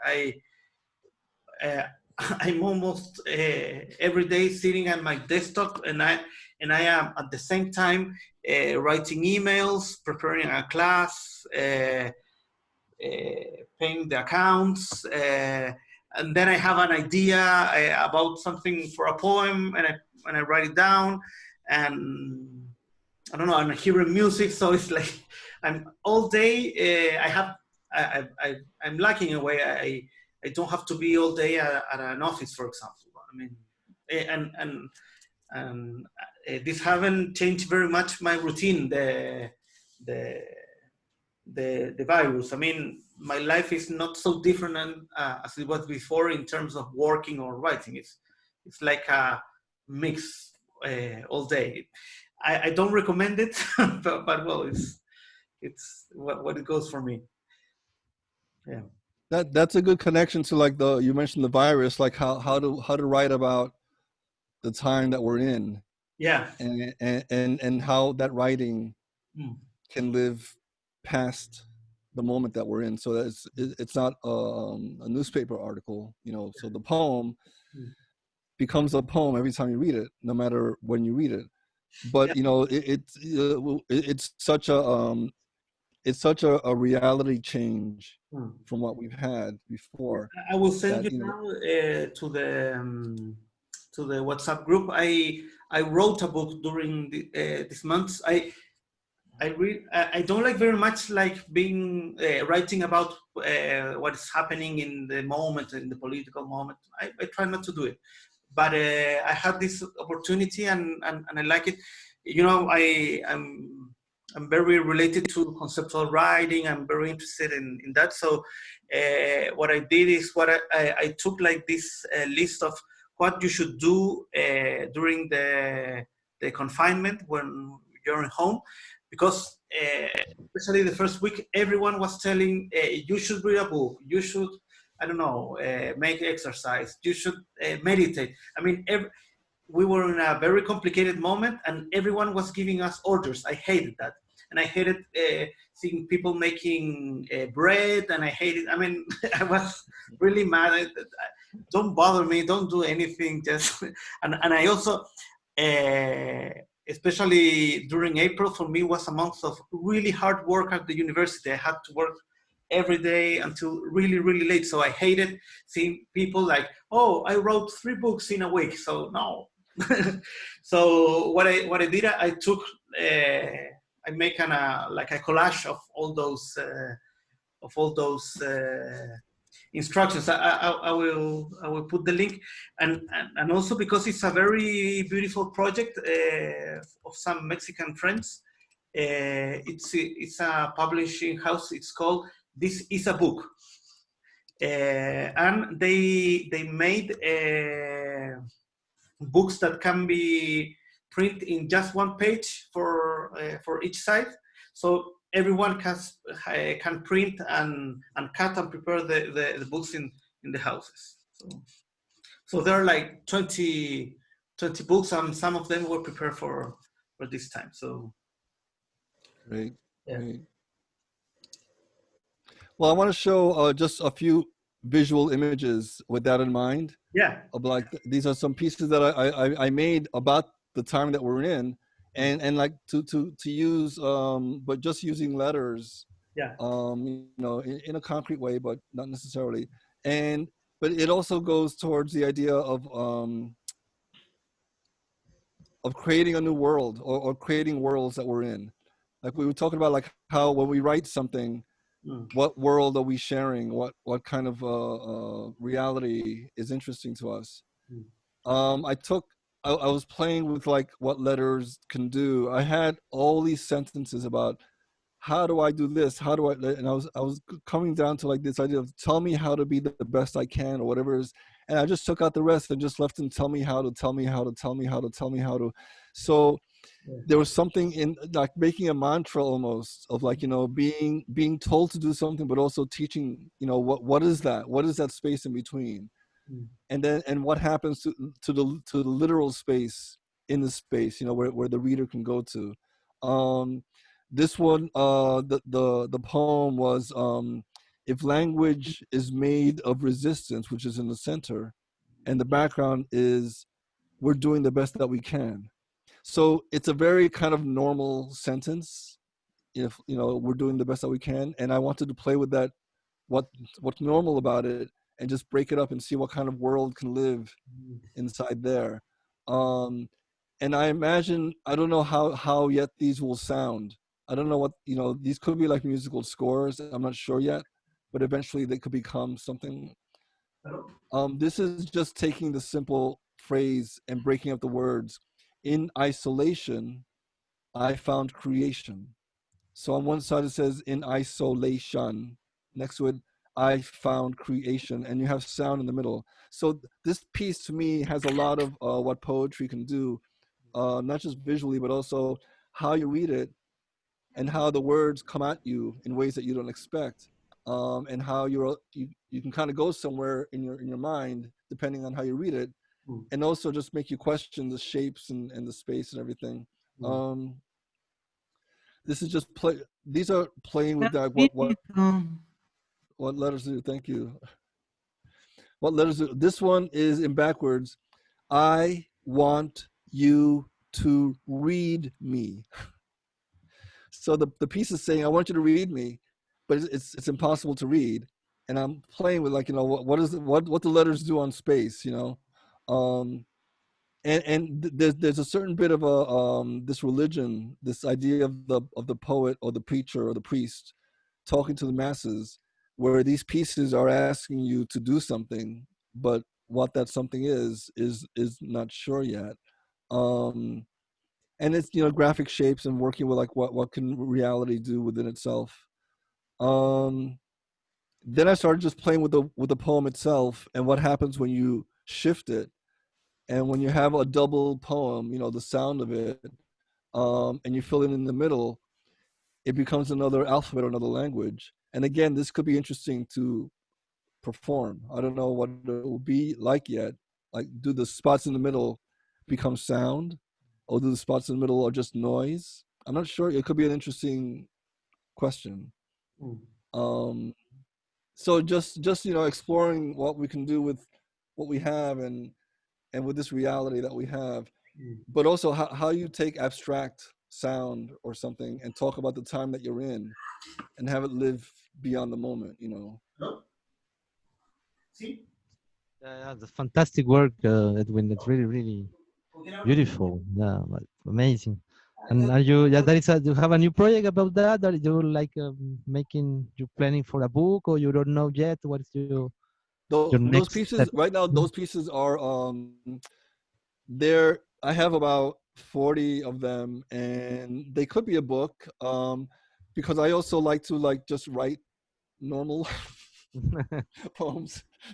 So I want to like the ecology. The Tomas mentioned there's this anthology I'm in called Fractured Ecologies, and that has more like what I would say is normal poems, but the poems are about the world, but written in a way that has to do with the body as the world. And I could see eventually a real book having that writing with the visual writing. It's tricky because it's like when you're creating work to get out into the world, people are very quick to say, oh, that's this, that's visual, that's only, it's only this, only that. And the whole thing that I'm about is trying to mix all that together and to kind of let people know that they can look at something visual and also read something if they want to. It's not just one or the other. In on stage, I'll read a poem and then also do a crazy visual thing, because I want you to as an audience to be alive, to kind of say, oh, what are you giving me? So I want to be able to try to combine a few different things and let people know that it's one voice, one person coming through, and that's possible, Fantastic. We are waiting for that. I'm sure they will publish that beautiful work. And anyway, just like to return to the idea of like joyful writing. I used to work a lot with friends in a way. I feel like really when you connected with a friend, like when I playing with Felipe, with Martin Gavin, or Luna, Adrian, Pneumáticos, we have a group together, and we used to connect like sounds with movement, with like costume and action, and we take a lot of fun. So really like I don't know, maybe Luna and Adrian, you can talk about what. Be naked in the river sand. We would show your ass to the boats who were like going through the river Seine and crying poems, and me myself make like a kind of mummy with a totem with Murua, you know, like That sounds great. Like yeah, five mummies made out of toilet paper after we drank a liter of single malt whiskey. I would have stayed with the whiskey, nothing more. Yeah. That's enough for me. No, I'm sure you will do more. We did a big No. fire. It was really beautiful. It was really fun. My only It was rule for 10-hour performance. no, I hate long performance and I hate nude performance. So just 5 minutes from my computer and then I'm gone. Yeah, but there were about 100 beats in between that you would have loved. Yeah. Very noisy words. I don't know. It wasn't really one long performance. It was like 300 tiny performances. Were there a lot of performers or just you two? No, it was Adrian, me, Martin, Murua, that is a crazy artist, and I don't know who else was it. Well, and it was Paul that was recording as a filmmaker, and the passerbys. Cesar, that's right, Cesar was. Yeah. Wow. And we used to like meet together like for same like for 3 hours till several days, and we're always creating, and it's really taking a lot of fun. Like we're cooking and like laughing, and we're playing with words, and those moments we wrote that word, and that word meaning to a sound, and that sound to a costume, and that costume to an action, and then action to call some friends, and yeah, we want to make that together. And I don't know, like the poem, during like 5 days poem in a way, 5-day poetry state. Wow. In a way. 5-day poem. That was good. Yeah, and also you both of you, like Aaron and Luna, you make several like action poetry. I don't know how to call it, but I love your methodology in a way to to create things. It's making love, life, and fun. You know, that is really and deep consciousness. Can you tell us maybe? All together. I don't know when we met. We've been performing together for 20 years now.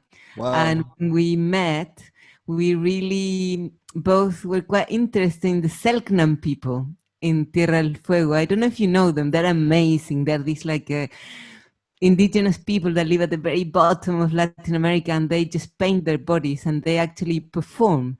They had like rituals that they performed, like they made a performance, but the performance will sometimes last 9 months. Oh my. So for 9 months, you will stay in a character. You wouldn't be, the partner of your partner. You wouldn't be the father of your children. Like the entire community will take care all of each other, but you would stay in a character in this shaman god or whatever for like 9 months. We were very excited about that. So we met, and then we traveled to Tierra del Fuego. Wow. And I think we both really like this point where there's no division between like what you make and what you are somehow, and it's like I don't know, like just the joy of like living what you're doing, or I don't know. That was really exciting. What do you think, Adriano? Yes. I mean, well, yeah, I like the mix of life and making, creating. And like Felipe says, it's like also there's things going on. You need to deal with things, but it's a bit like juggling, isn't it? And like trying to keep everything maybe rolling somehow and finding where it rolls to. And then, I mean, I think and like you were saying earlier about, I think in writing, sometimes, when you're focused, there is something happening, whatever. It's not, I always like writing when I don't know what I'm writing, really. Mm-hmm. And then the next day I can review it. I like that sort of, unconscious state of it. And the performance, I see different, like as projection, the energy, different. The writing seems somehow very, internal or internalized. I don't know about this projection with it, maybe. But the performance is is about, I think, focus and projection. Not always. Maybe the performance is obviously internal as well that's going on. It depends, I suppose, in that way. Yeah. What's that country we went to? The country, no Macedonia. Montenegro, Macedonia. We went to Macedonia a couple of years ago, a few years ago, and there they had like the oldest, like a winemaking facilities for Europe. And then we always, we actually really enjoy, and they believe in this idea of like creating things while you're drunk and editing them when you're sober. Yeah. I think that's a very good idea as well. Writing, Is that a philosophy?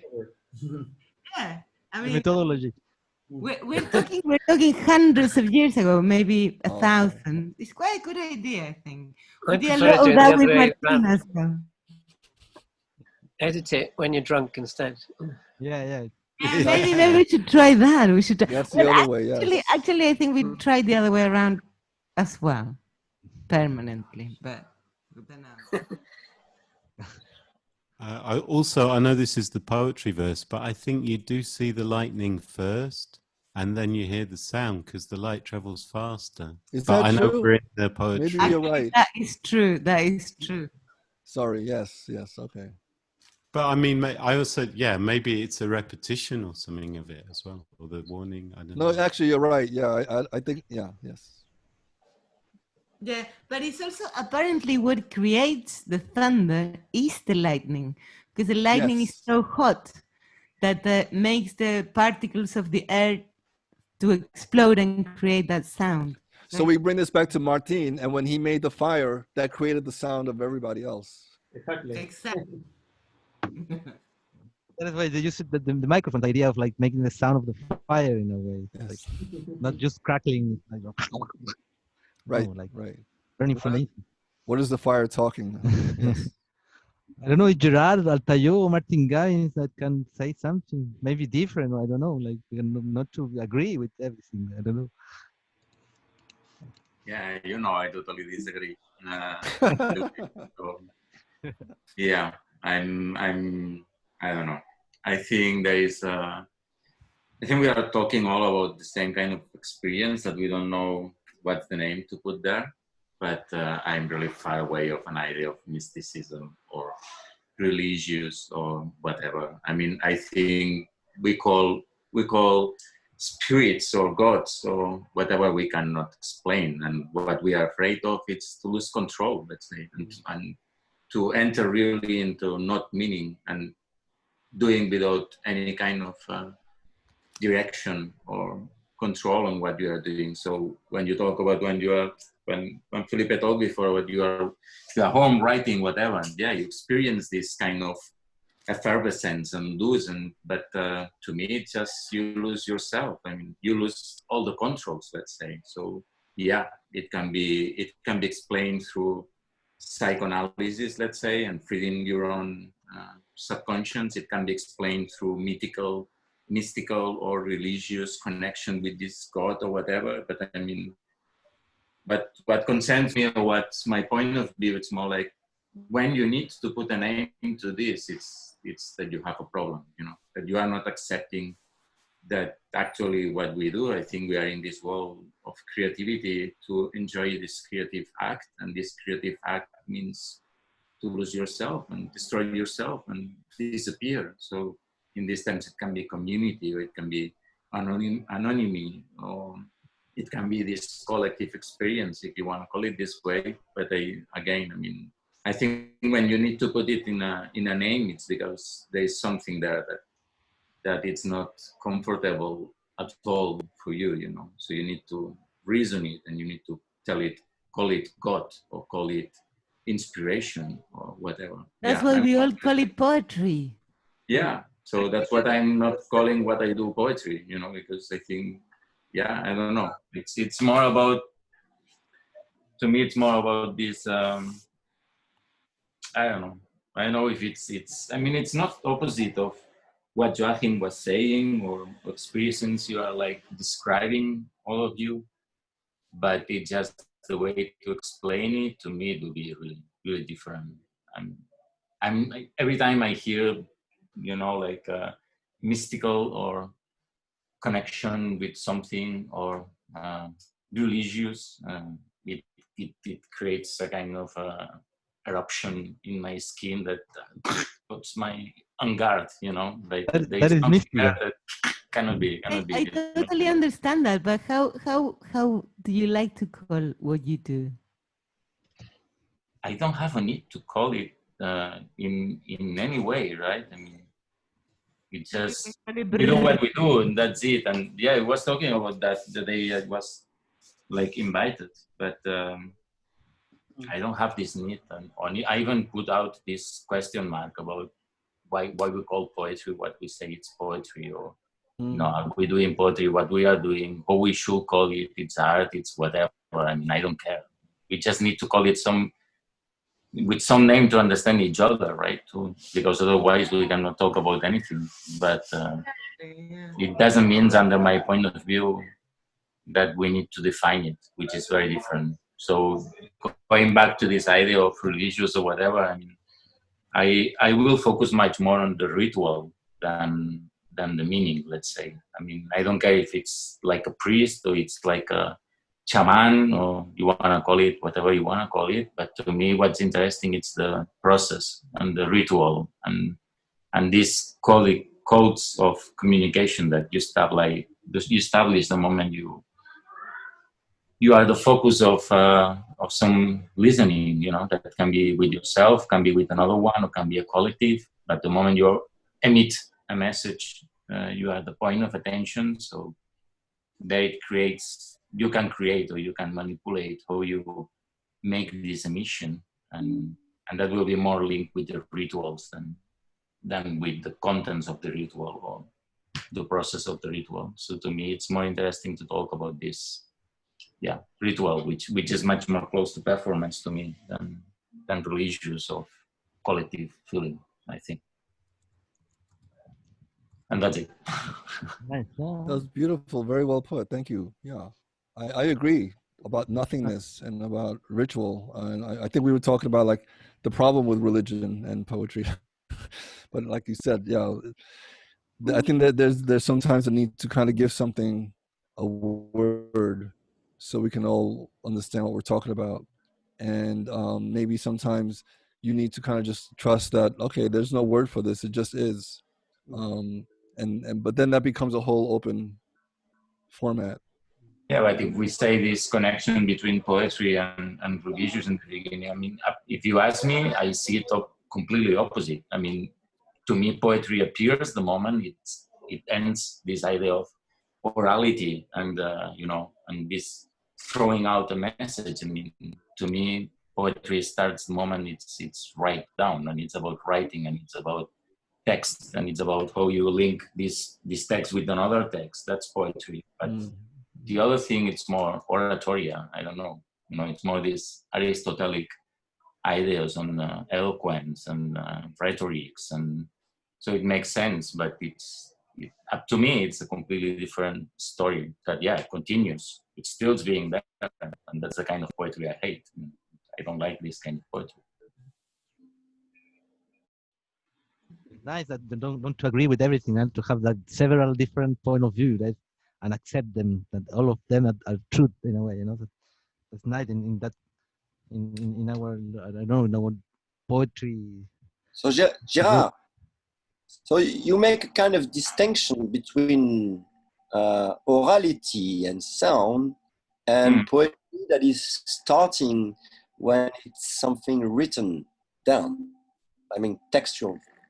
Yeah, in ideas of poetry, to me, yeah, but it doesn't mean sound poetry the way we understand it now comes. I mean, to me, sound poetry the way we understand it doesn't come from morality precisely. It comes from text. I mean, it's a very different idea of the first, to me, the first orality kind of expression of, recitation of epical poetry or lyrical poetry, let's say, in the Greeks and Romans and ancient times. I mean, I think the orality is very different of what we understand by sound poetry, which doesn't mean you don't do it oral, you know, with your vowels and your sound or whatever. But it doesn't. You can do with other things, right? How would you define that orality to understand the difference? It's very interesting, by the way. Thank you very much for that. How to define orality? I'm taking it down in the literal way. I mean, before it's writing. That's what I mean. Not the idea of speaking. What I'm focusing, or I want to mean the idea when there was no real writing available for everyone to be used. So mainly all transmission of culture and civilization was made talking, not writing. So the moment that writing appears, and appears not only as a system, not only as a code to translate what you said into a text, but the moment this text is something everyone can produce and understand, which is a big shift, and it's alphabetization, then it will start what I called textual or literal, when it's writing and not oral or orality. And I think that's important, but before, I think it was you, Edwin, you was talking about touching and physical part. And I don't know. That's something I had been thinking a lot, somehow, that we are on a third, just starting a kind of a third stage, that this oral stage that was like frame until text, and is this all this text stage that maybe it's ending at now somehow, because code and all these machines we use now, they still use text, but in another way, and they produce their own text at the end. They will code themselves.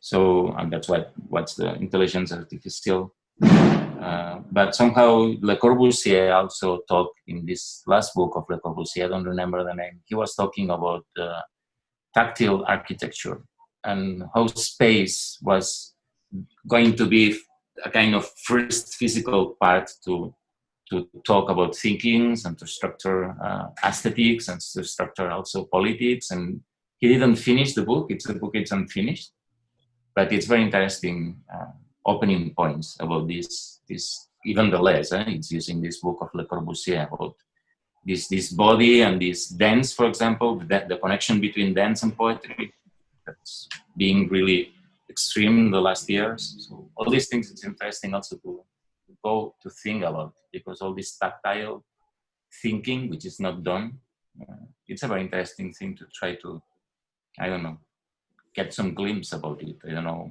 if you have been thinking more about it, Edwin, but it's I think it's a philosophical, aesthetically really key point right now. Well, the timing of that sounds really interesting, because tactile architecture or tactile realities in a time now where that sense of touch is redefined. Yeah, that I think that probably opens a new doorway for new communication, or new kind of, I'm interested in this idea of like what is and is not a poem or poetry. And I do feel I agree with you, like there's a problem with the word, like saying a poet or poem or whatever. It frames it or catches an idea in logistical and in history and everything, and it doesn't let it be what its own idea for its time. And I don't know what other word to use though, and that's and there's a problem there, but it's an interesting challenge to use to try to figure out a way to step into that whole trajectory, and maybe it does go to this idea of this touch, or this lack of, or this third text definition that you're talking about. Martin Gavin, what do you think about all the stuff? Martin Gavin. Actually, I like the idea you make a distance between like poetry and religion or whatever. I totally agree with that. I find that, like a different thing. Luna. We lost you. We lost your voice, Luna. Stuck. Yeah, that's good. Your voice is on delay. Luna, We didn't Hola, hear you. hola. We didn't hear your sentence, Luna. Can you I repeat? just wanted to say that I totally agree with the idea of like being distant from religion or something. Oh, No. Here's your fire, Martin. She disappeared and she appeared. God made her disappear. Yeah. No, but Martin, you want to say something? Guys, are you there? My internet connection is also very bad. Okay, they're back. That's why I turn off the video.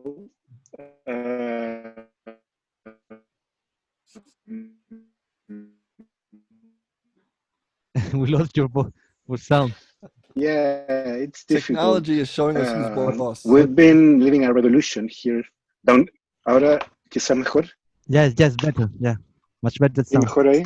Sí, es que I have a very bad internet connection. Sorry about that. And the 4 kids using it at the same time. Can you hear me now? Yes. Yeah? Yes. Yes, super good. I'm changing the headphones. Yeah, no, I was saying that I have a very poor internet connection and a lot of people using it at the same time. So that's why I turn off the video and I'm afraid of speaking in a way. I was saying that we've been living in a revolution here since October last year. The revolution is in course, and in between this pandemic thing started. I've been locked down since March the 16th. That's about 4 months now, completely locked down. I've gone out once a week or twice a week for errands around the neighborhood, buy bread or things like that. But basically lockdown. And I've been wondering a lot about what's poetry for? What's art for? And I really don't find an answer.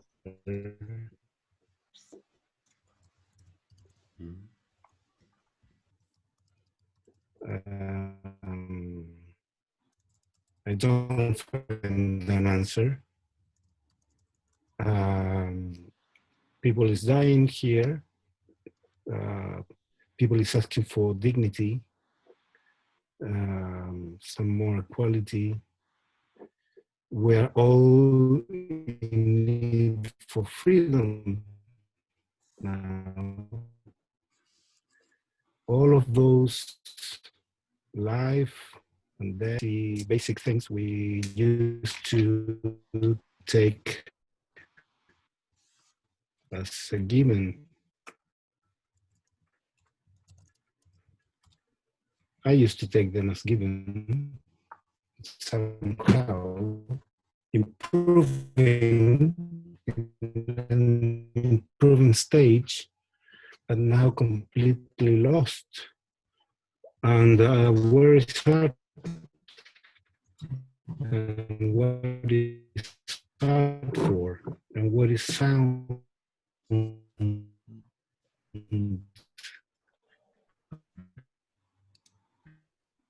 And all this shit we're talking about, all the topics, the main topic, everything we've all been studying and making, our works speak for ourselves, and that's really this is a time for politics, probably more than everything else, and the uselessness of art has appeared quite significantly in my view in this eternal present we're living, here in Chile since October. On the other hand, the question about proximity of the bodies, I'm very worried about that. Increasing possibility of being possible. I mean, to have a community, to have an audience with giving you feedback and creating with you live while you are performing, to have sense, even by this means of this Zoom or whatever online digital means, if it's possible to replace the physical proximity, if it's possible to replace our fireplace, our place of rituals, I really think it would be really worrying and sad, and it would mean that everything, I mean, in all matters of human behavior, it would be possible to replace human proximity and the proximity of the bodies. And I really don't want to believe that. I don't want to believe that. I mean, I don't know. I'm married. I have a family here.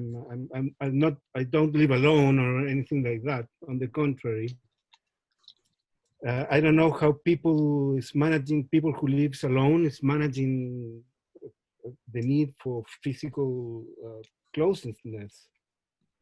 I just cannot imagine it. And I refuse to imagine it. I mean, but this fucking quarantine is getting longer and longer. It will probably last 5 months, or it is most probable that it will come back, not just here, but many places, because of the second wave and all that. And all those realities that are defining human societies, and our understanding of basic things such as touching, smelling the other, crossing eyes, seeing a crowd or a group as a different entity than separated screens and things like that, which are all, at least for me, and I'm sure for all of us here, important when you are performing live. And so I'm a bit stuck with those questions and those problems. And I'm trying to put my mind in the mood of how to revolutionize myself also. How to change the topics and stop speaking the same things where we have been speaking for decades and many others before us, in terms of language, poetry, whatever, creation, the unfinishedness of the poem and all that. The list of subjects we know very well. All those matters really don't, I mean, they don't help too much nowadays. However, I recognize some uses of art important. One is to gather people together, not not not around the what is happening. We all know what is happening, but around what we are probably feeling, and that is important. No doubt, it is important to gather people around what people is feeling. Other uses of art nowadays probably the same as ever to trigger alarms, to trigger some alarms, to show some things that others don't.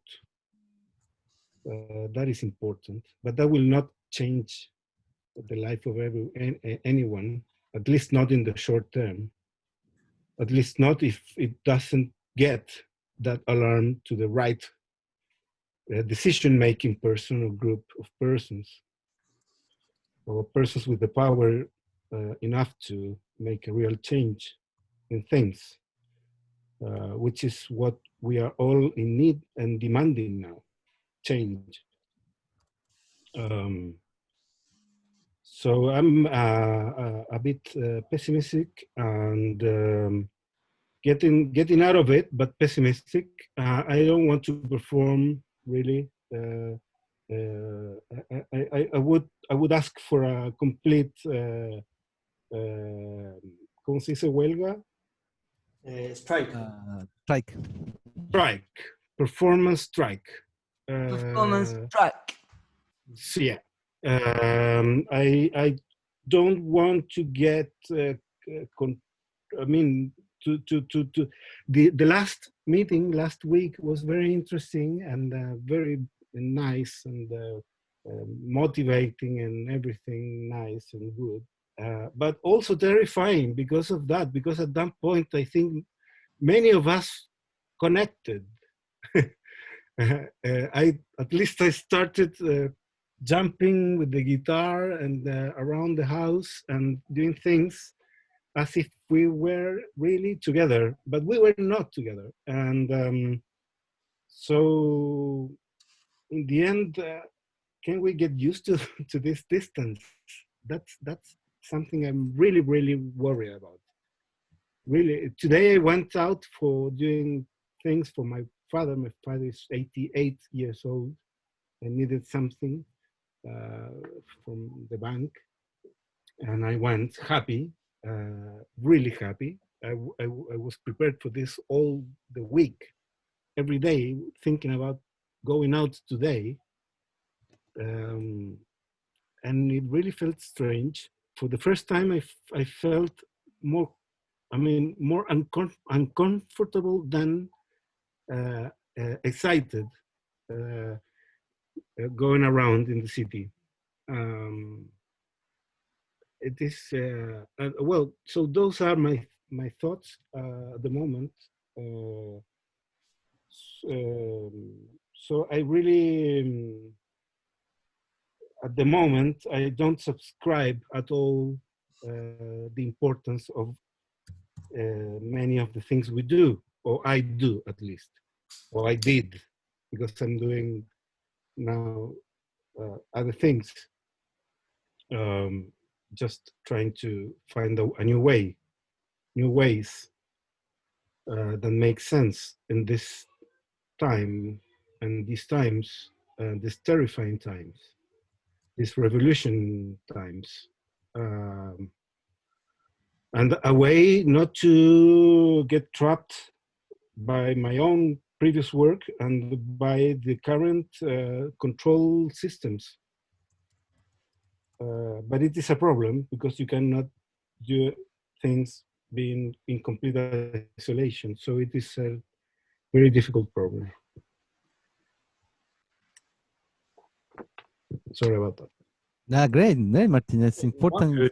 It's really like, yeah, we live, I think, it's not only in Chile, and in all the world, we're living like a kind of revolution of things, and we have an opportunity like to put a new kind of world in a way. And I think for poets, as we are like a kind of, I don't know, it's social mission in a way. I don't know how to call it, but it's like something with the community and to propose new kinds of I don't know, to deal with things, with matter, with touching, with vibration, with feeling, with I don't know, I don't like that word, but the beauty in a way, you know, how we can like deal with that kind of more um, uh, I don't know how to say it, but more revolutionary way of living, like to stop a lot of oppression of different kind of levels to the human being. First, and that is what I like in some poetry. We have not have that oppression of, I don't know, semantic in a way, you know. And then that is a first revolution, and at the same time, how we can afford for like pain, for like hunger, or for every human feeling or human existence in a way, how we can collaborate to propose another thing in a way. And I think fantastic your idea of poetic strikes and kind of we all in revolution in a way, you know, like with at the same time that pandemia give us a kind of moment to intimate our most deep and new ideas, and now we have to in a moment propose. I don't know what are the things you imagine, Martin, in a way for to change the things and to feel you free in the new kind of organization or the new kind of world after that pandemia. I'm not sure we have a place. If we were really responsible, I'm speaking from Chile. Realities are probably different in different places, but if we were, that's my feeling. If I was really responsible, I should take a political career or something like that, or work. I don't know, do something useful, you see, for the community. I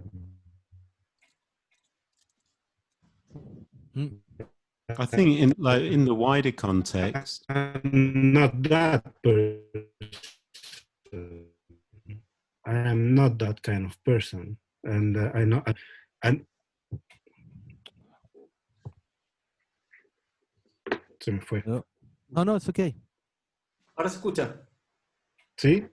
Es que yo no escuché lo que dijo. I didn't hear you, Aidan. No, I was just thinking like the wider context, because I think like in Chile, you're right in the middle of what's going on. Like here, we've gone through that, not very successfully, probably the worst country in the world, in fact, by rates. But things are opening up and then everyone expects it to go back. But I think now things are starting to open up in terms of outside activities and stuff. So there is that possibility for a physical connection in the outside space. Maybe it's not going to be inside theaters and stuff. And then secondly, I don't know, I mean, in terms of poetry or art, I've always thought in some ways, yeah, it's totally pointless. What does it do? It doesn't, it occupies time, and that's the point of it, really. And maybe it forms a continuum, like you were saying with languages. What's the point in forming these languages? But maybe the point is to continue these diverse languages. So there's a continuation of this diversity in sound, in voice, in communication. And so it's not maybe, I don't know, a proselytizing of language and poetry, but more seeing its continuation and enjoying its fun or its pleasure or it's in that way. Joya. Yeah, I just wanted to say the same that Adrian. I've always been very suspicious of the relationship between art and politics. In this sense, I think that poetry or art is really useless for making political changes. Sometimes it can reflect them or give a new sense, but most of the times I think it's most efficient to vote or to to make a strike or to march or whatever in our different places. I mean, if you really want to change things, writing a poem perhaps is not the best. And that's like my starting point. And when the protests started here in Chile, of course, it became more critical.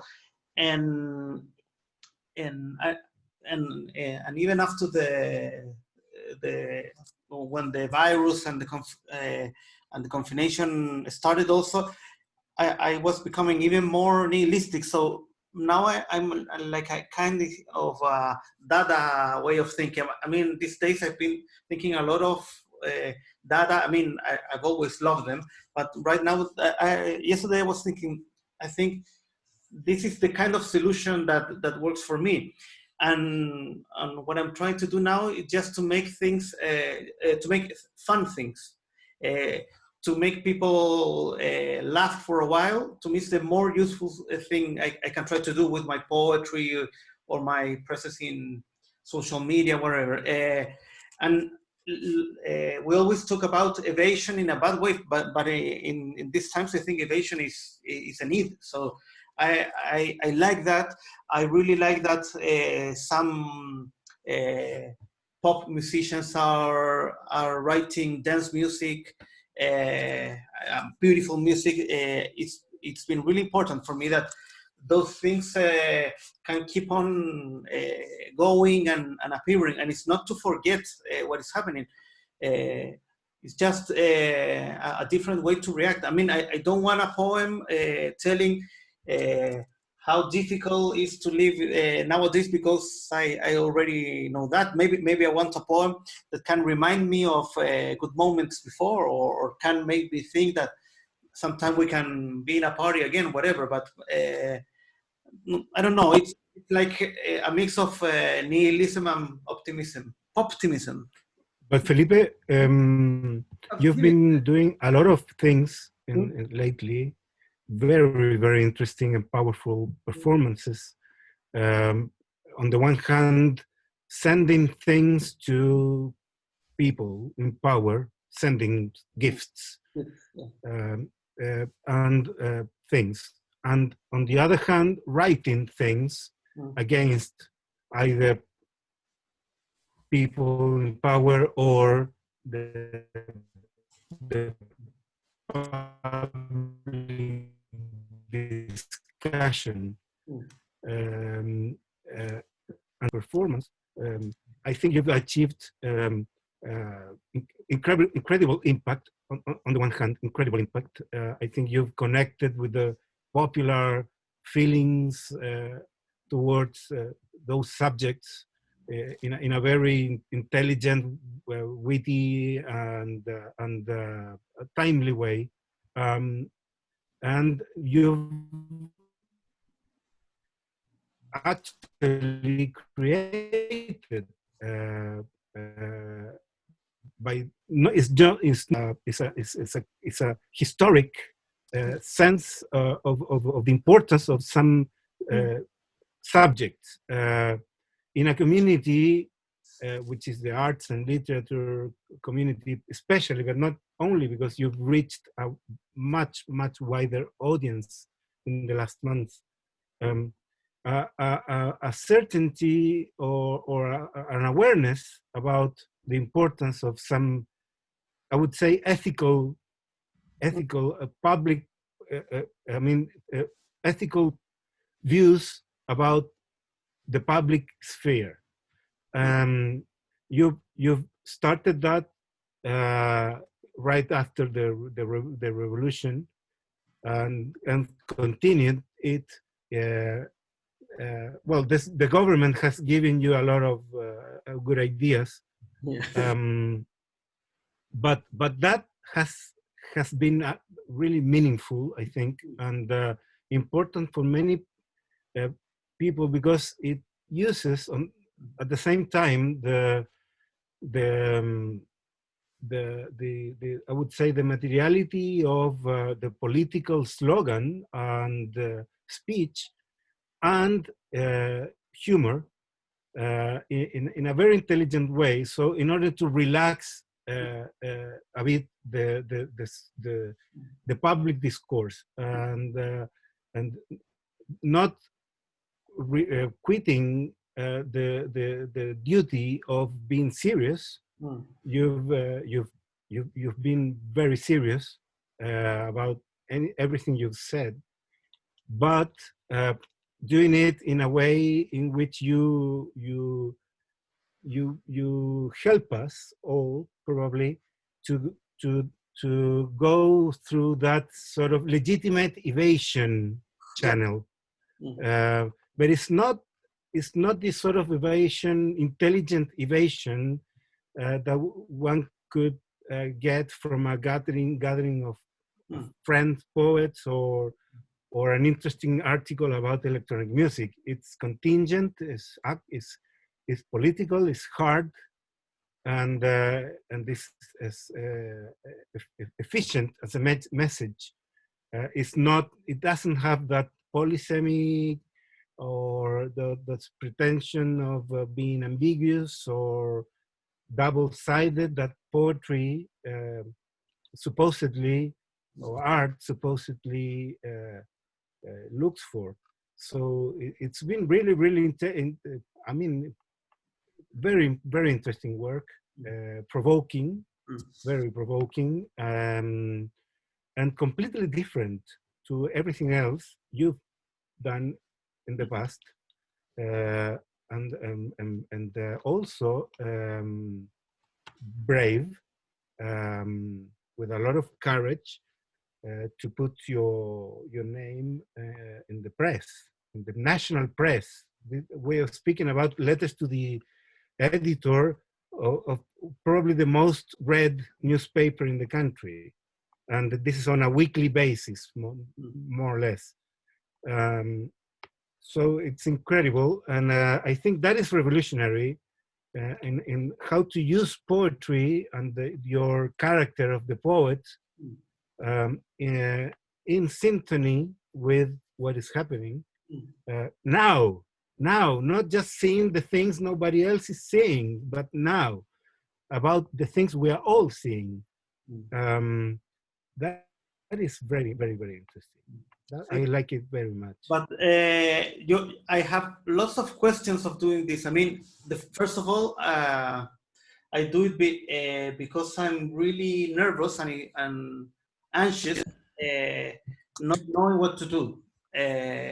I'm all day like, and it's a kind of escape for me, like writing a letter that maybe can be published and read by lots of people, very much than people that know my actual poems. That is funny. For me, it's like ¿cómo se dice? Como botar algo, like throwing out the problem in a way. I mean, it's for example, when you're mad with someone and you write a letter or an email to say that you're mad, you can go through. But I don't know. The problem with I'm very critical. I mean, I keep doing it because I have fun, and in a way I can't stop doing it. It's like a compulsion to write letters, and you don't know, but I think of double of this, the things that I don't do because Marcela, my wife, would say, "Hey, stop, it's too much," or sometimes, for example, I have had really bad ideas that I talked to Marcela before, and she said, "No, that please don't do it," and that was fine. But it's like a compulsion, and the thing is that I don't know that I don't know if I'm changing anyone's opinion. No, probably not. No, but that is why I publish in right-wing newspapers, because I don't have to tell you or my other friends what to think in this moment, because we agree more or less in what is bad. So I'm very critical of this Facebook or Instagram political activism. I think it's very nice. Or sign open letters to I don't know. I hate that, but yeah, But you know what? I found the sense. I always remember a boss I had that used to say very despectively that people who wrote letters to the editor were people who didn't have anyone to speak with. Yeah. Like people with dogs is people who loves to speak alone. I don't know.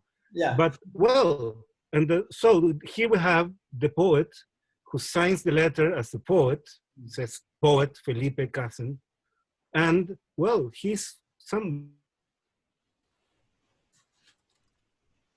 and that is as a performance of how I feel in regards to what we can do or the role we can play. Is very powerful as an image. Sorry, I have to leave for a minute because there's the guy with from the supermarket. But you can keep talking, and now you can say what you really think about my work because I won't be this minute. Okay, but are you recording? Yeah. No, so I won't. No, I just wanted to tell Martin Vaquero that I'm at last I'm entering in the realm of alchemy, but alchemy with the spirits and cocktails. This has been my project for this month, trying to learn how to make Negronis and old fashioned and all that. So I'm expecting only alcohol. Alcoholism and alchemy.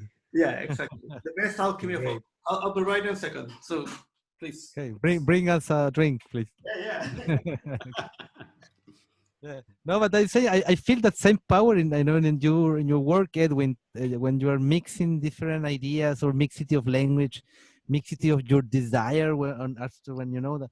I remember there were wonderful poems like of the future Mrs. Torres in a way, and you are like imagine your future woman in the past with different, or the future with different connection of between ideas and thoughts and desires and finding and struggling and creating beauty with different position of words. I don't know. I feel that kind of like in your poetry, like kind of maquette, like kind of, how do you say in English, maqueta, like kind of little assemblage, yeah, for a big revolution in a way. Well, the thing is, I mean, to what Martin mentioned before, the where is the place of art and poetry during times of revolution or cataclysmic civilization? I think that there's a place where there's a sense of reminding humanity that they have an imagination, that they can kind of like, whatever the piece is being created, visual, text, whatever you want to call it, can there be a connection human to human? And how does that connection happen? Through humor or sound or imagery, whatever you choose to be your message.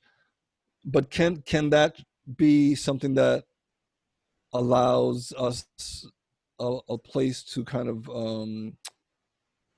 remember what we're about as human beings? So yes, maybe a poem cannot change a person or change a world.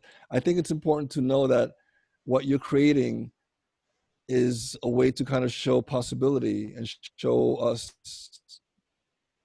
what imagination can do. It's not like it's going to fix something like you're sort of alluding to, like what is the purpose of my place here?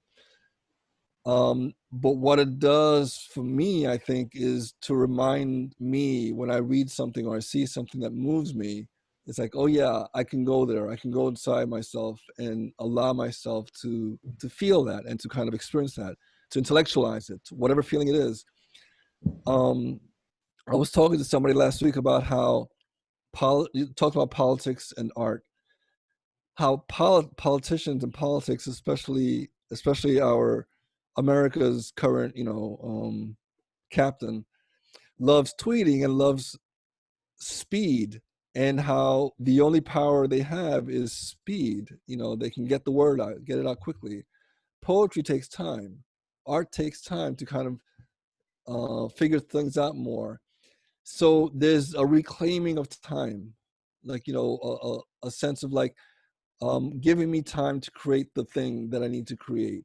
How is that going to change the world? I don't know yet, but I have the chance to kind of take time with what I'm doing.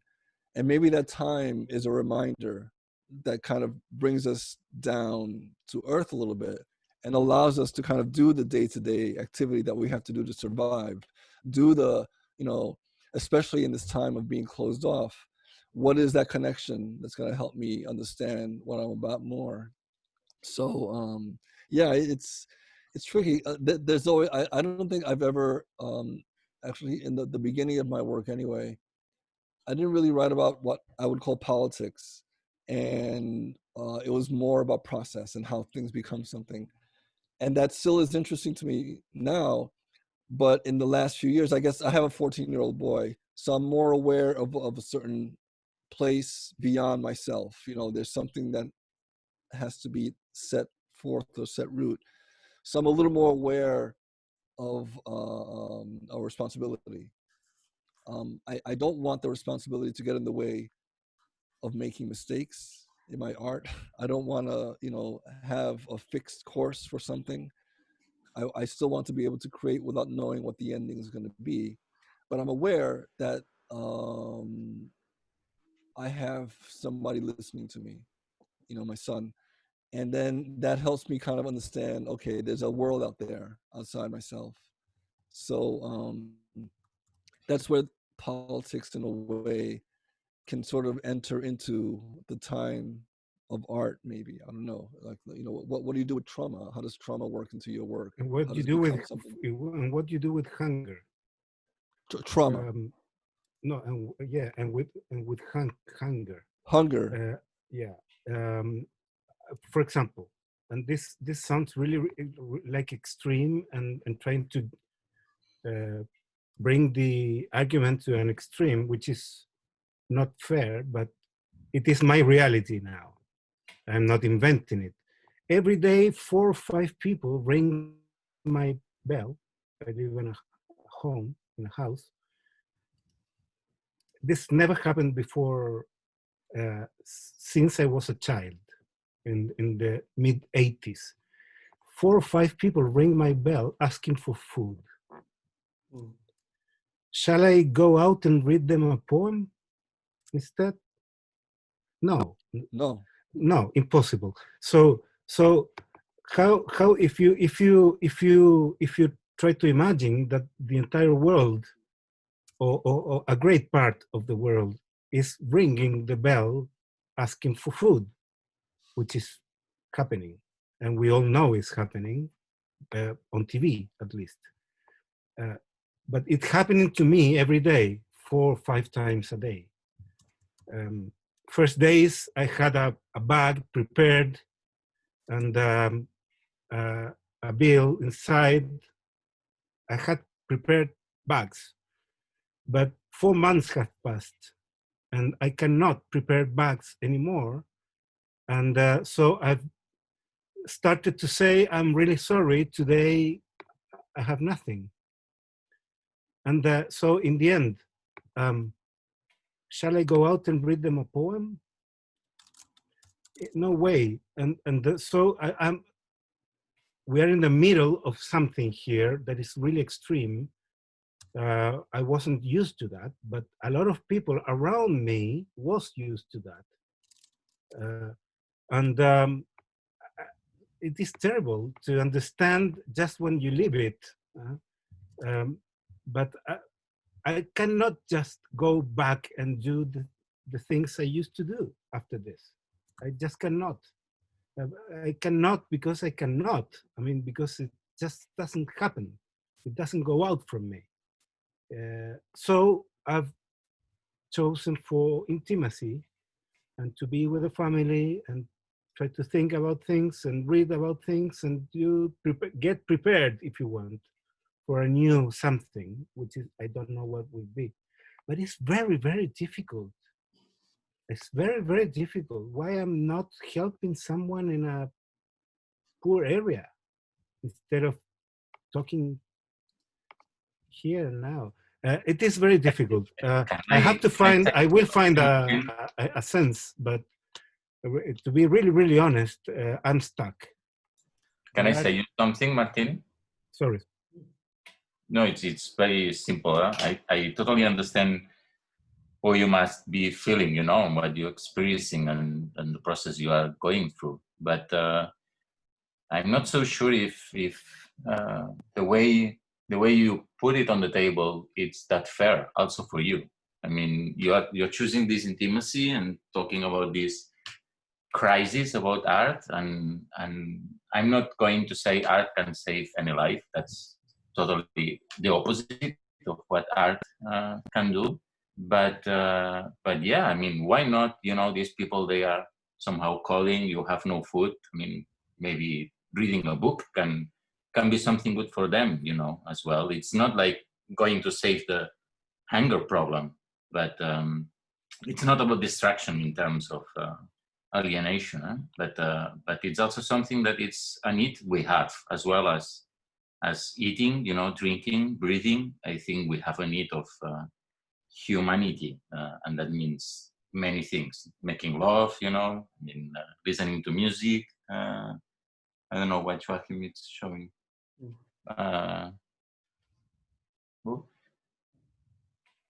Open the mic, Joachim. Open your mic.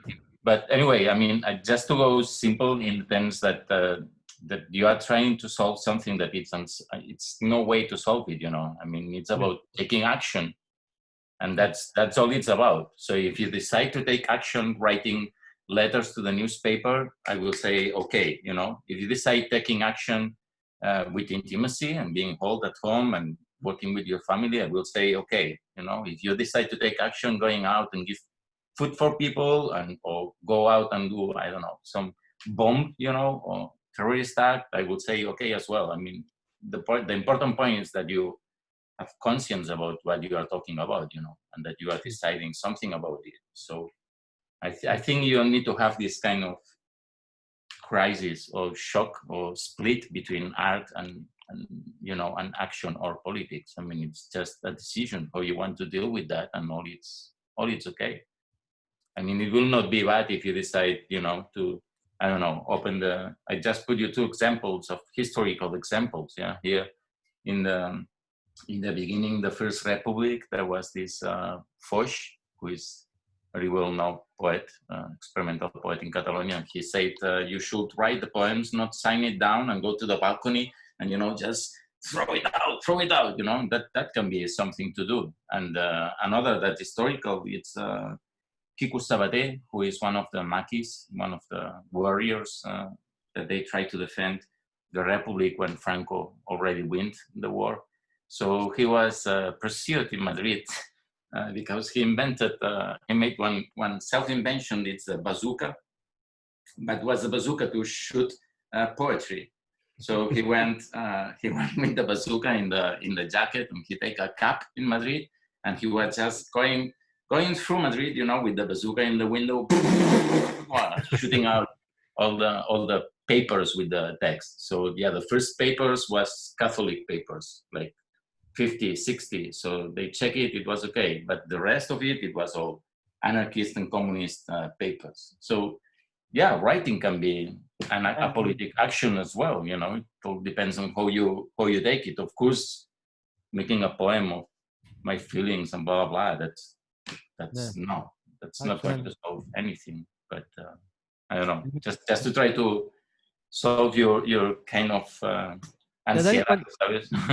There's not only to read a poem, just like to make poetry in a way. You know, like in Valparaiso in the last year, I planning to make a sound commando. You know, like with different kind of instruments, like to go to make the policeman make me more happy. You know, like with infrabass and some kind of system of faces sound, and going like to stop a fire, or like to make people laughing or ringing, or I don't know. Also, it's not just like I don't, not to be like only in the affection, you know, in the way like proposing a new kind of avoid the things in a way, and just like take ourselves. We're of course we're in a situation really like delicate situation in the world and reality really complicate. But one of our condition like a poet, I think, is to have a little decay or delay from reality in a way, and we are like not completely inside, but we're inside, but also we're outside. Then we can propose a kind of new arms or new ways to treat that kind of problems in a way, like at all the levels, like actions, like I don't know, like with all the infrawaves you can stop, you can make this disappear something with sound in a way. You can like disappear the sound of sirens of policemen in a way. No, like to in the old China, one of the first combat against the police was the people during the night. They make the cometas, how you say, like volantin or cerf-volant. They playing the cometas during the night, and the sound of cometas. How you say in English the word that word? Flight. Yeah, the flight. Yeah. Flight. And that sound of that make that police man. They say no, we are like attacking for something invisible and new and resounding. Then we have to maybe we just like take a little bit of delay of reality in a way. I love that book of Giorgio Agamben. He called it Qu'est-ce que le contemporain? What is contemporary in a way? And he said contemporary is not the actual, who the guy who's always every time in the newspaper, and that contemporary, he's not so far from, but at the same time it's completely inside. He's like around, and maybe that is a new kind of political position that we can allow in ourselves. I know, Joaquim, do you want to say something also? No? You want to show us something? No, man, I'm listening to you. I'm just trying to understand what exactly you're talking about sometimes. But you were showing something to the screen, right? I don't know what you were showing. Well, you were talking about eating, and I just made this picture with a Marinetti with some mushrooms on it. It's just the cover of the Inter Review in Quebec. And I just put some mushroom on top of it, and just you were talking about eating stuff and stuff. I just made this picture today about it. I was like, okay, let's jump on that. It's stupid story. But anyway, Martin, go on, please. Edwin. No, just Martin talking about being in the new nothing, and I think that sometimes it's okay to be between something and not know where you're going to be. So it's like Gerard was saying, to the action of intimacy and just giving yourself time to incubate and to figure out. And that's very important to kind of like know that there's something that needs to get worked on. And it's actually it could be a really helpful time right now. It's hard to do that when people are knocking on your door. So then the revolution becomes in you. Like, how much do you want to give to yourself to allow yourself to become strong again, or to be stronger as you are, and all that.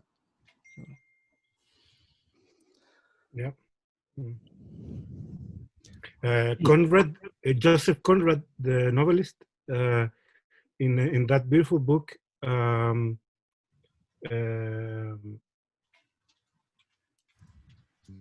what it is called?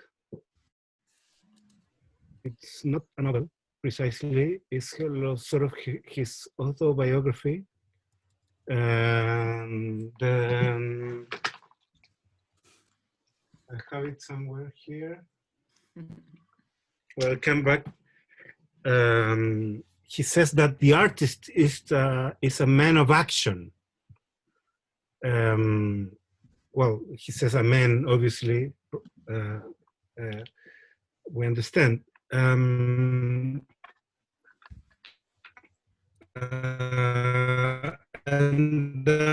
I subscribe that idea a lot.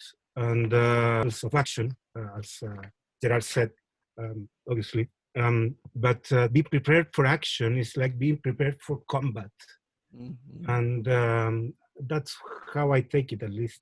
And it's not easy, and sometimes it takes longer, probably months or years. George Open decided otherwise. Decided just to stop talking shit, and went for actual real work with the workers. Okay, that's probably another way to channel this sort of feeling of pessimism or whatever, skepticism about what we can do. But yeah, I agree with you. I mean, what you're saying. Thank you very much for your empathy, all of you. Love And you, yeah, man. we have to be prepared, get prepared for action. It's a concept to give sense to this sort of period. Uh, anyway, difficult times.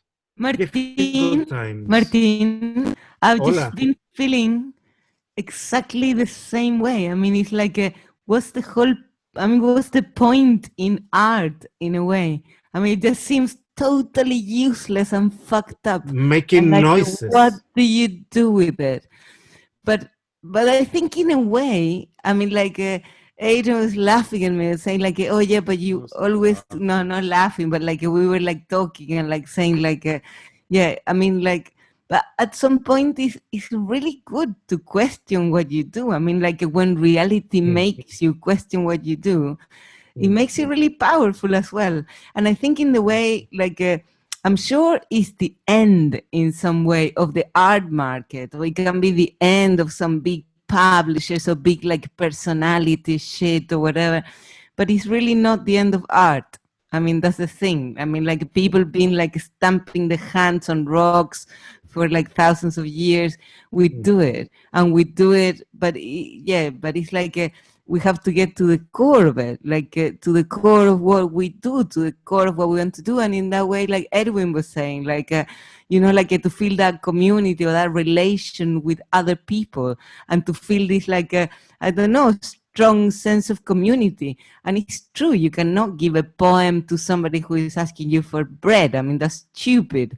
But maybe it's not so stupid, like you were saying, like maybe it's real and it's powerful, but it's also very, very present. This idea of like, what the fuck is this, what we do? I mean, what is it? I mean, like, what's the, don't know, what's the point? But then at the same time, many people will ask, what's the value? And that's the shit thing, I think, because it doesn't matter the value. I think there is a point in what we do. I do think that. I think there is a point in connecting with others. There is a point on what we are all talking in little boxes on a computer, even though we cannot touch each other, we cannot be with each other. But it is, I think there is still a point in being together. And Yes, I don't that's it. know. There is something, you know, there is something that I don't know. I'm sure it's the end of the art market, and that will be maybe good, but it's not the end of art. I mean, like we will do it. Let's do it. And we can work. Love you guys. I That's remember very great. with Luna and Ed and with Pneumaticos, we create at the moment in 2012 what all the history of the end of the world. And the world will be the end, and we Yeah, we did the end of the world. well, yeah, and we create the end of the world. You know, like just like playing with that idea with fears, because the worst things that could be arrived to the world is fear, and not everyone is fear about everything. And then I think the same another political action like poets is like to go with people, like to don't be afraid of things in a way, you know, like to go beyond the fear who paralyze, who put you paranoid and feel enemies, like the invisible enemy of virus or invisible enemy, I don't know, you know, that it's not an enemy, the virus. It's a part of a kind of intelligence who put us in a more like ethical and ecological state with the other animals and beings. We can learn a lot, not just like fight with them. And yeah, and maybe we have to create the next residents of Pneumaticos, create the pandemia solution. What? Yeah, the mirror of the sea. Wonderful. That was the one. Yeah. Very good. That's beautiful. Very good reading. And now they want to Translated like, by Javier Julián Marías, I think, in Spanish. The yeah, father. and now they want to sell us a vaccine or something, like, you know, all the business after COVID and all the kind of thing. You know, we have to fight that kind of stupid conception of like a reality. Yeah, you have to be safe. You have to, have to be afraid, because like if you're afraid, we'll sell you the peaceful state of vaccine of our normality again, new normality again. I don't know. Yeah, we have a lot of contest to do in a way, and to be like how you be at the same time with the roots in the actual situation, but with the spirit and the hands and in the connected, multidimensional, start floating the same sense that you're talking at the beginning, Edwin, around us. I don't know, Felipe, but we are like closing now, or Yeah, I think closing the bar, or it's still open? Let's close the bar. We've been 3 hours, so I think, and it's very late. It's like We haven't even started to make noises. No. Inside noises. Don't stop anymore. Yeah, but Shall we make a little noise to finish? Yes. Whatever you like, but I will say goodbye before that. And the other thing, well, next week we'll be with Casal, right? Yeah, Ghazal Mossadegh, our next guest, next Wednesday. Well, Then, thank you very much, Edwin. It was great. Thank you, everybody. This was a great meeting. Wonderful. Thank you, Edwin. We went around the world and back. That was really fun. Thank you. Yeah. More, Now- more. Yes, that's great. See all of you. Thank you, everyone. Was wonderful moment every Wednesday. Yeah. Okay. So Thank you, everybody. As you were reading, I filmed the fox out of my window right now. Oh, wow. Wow. Let me show Fantastic. Is Wow. that Great. that's a red fox? Who will it be? Beautiful. Sounds great. That means something. A visitation by a red fox means something. It's very rare here, so Take note. yeah, I will. I send it to the group. Good. That's Good. lovely. All right. Thank you, Edwin. It was All right. amazing. Yeah. Thank you. Thank you, everybody. Everybody. Thank you. Off to dinner. Bye. Yeah, bye. Bye. Thank you, Bye. bye. Ciao. Bye. Take Bye. care. Thank you, Okay. Edwin. Bye bye. Big hugs for everyone. Thank you.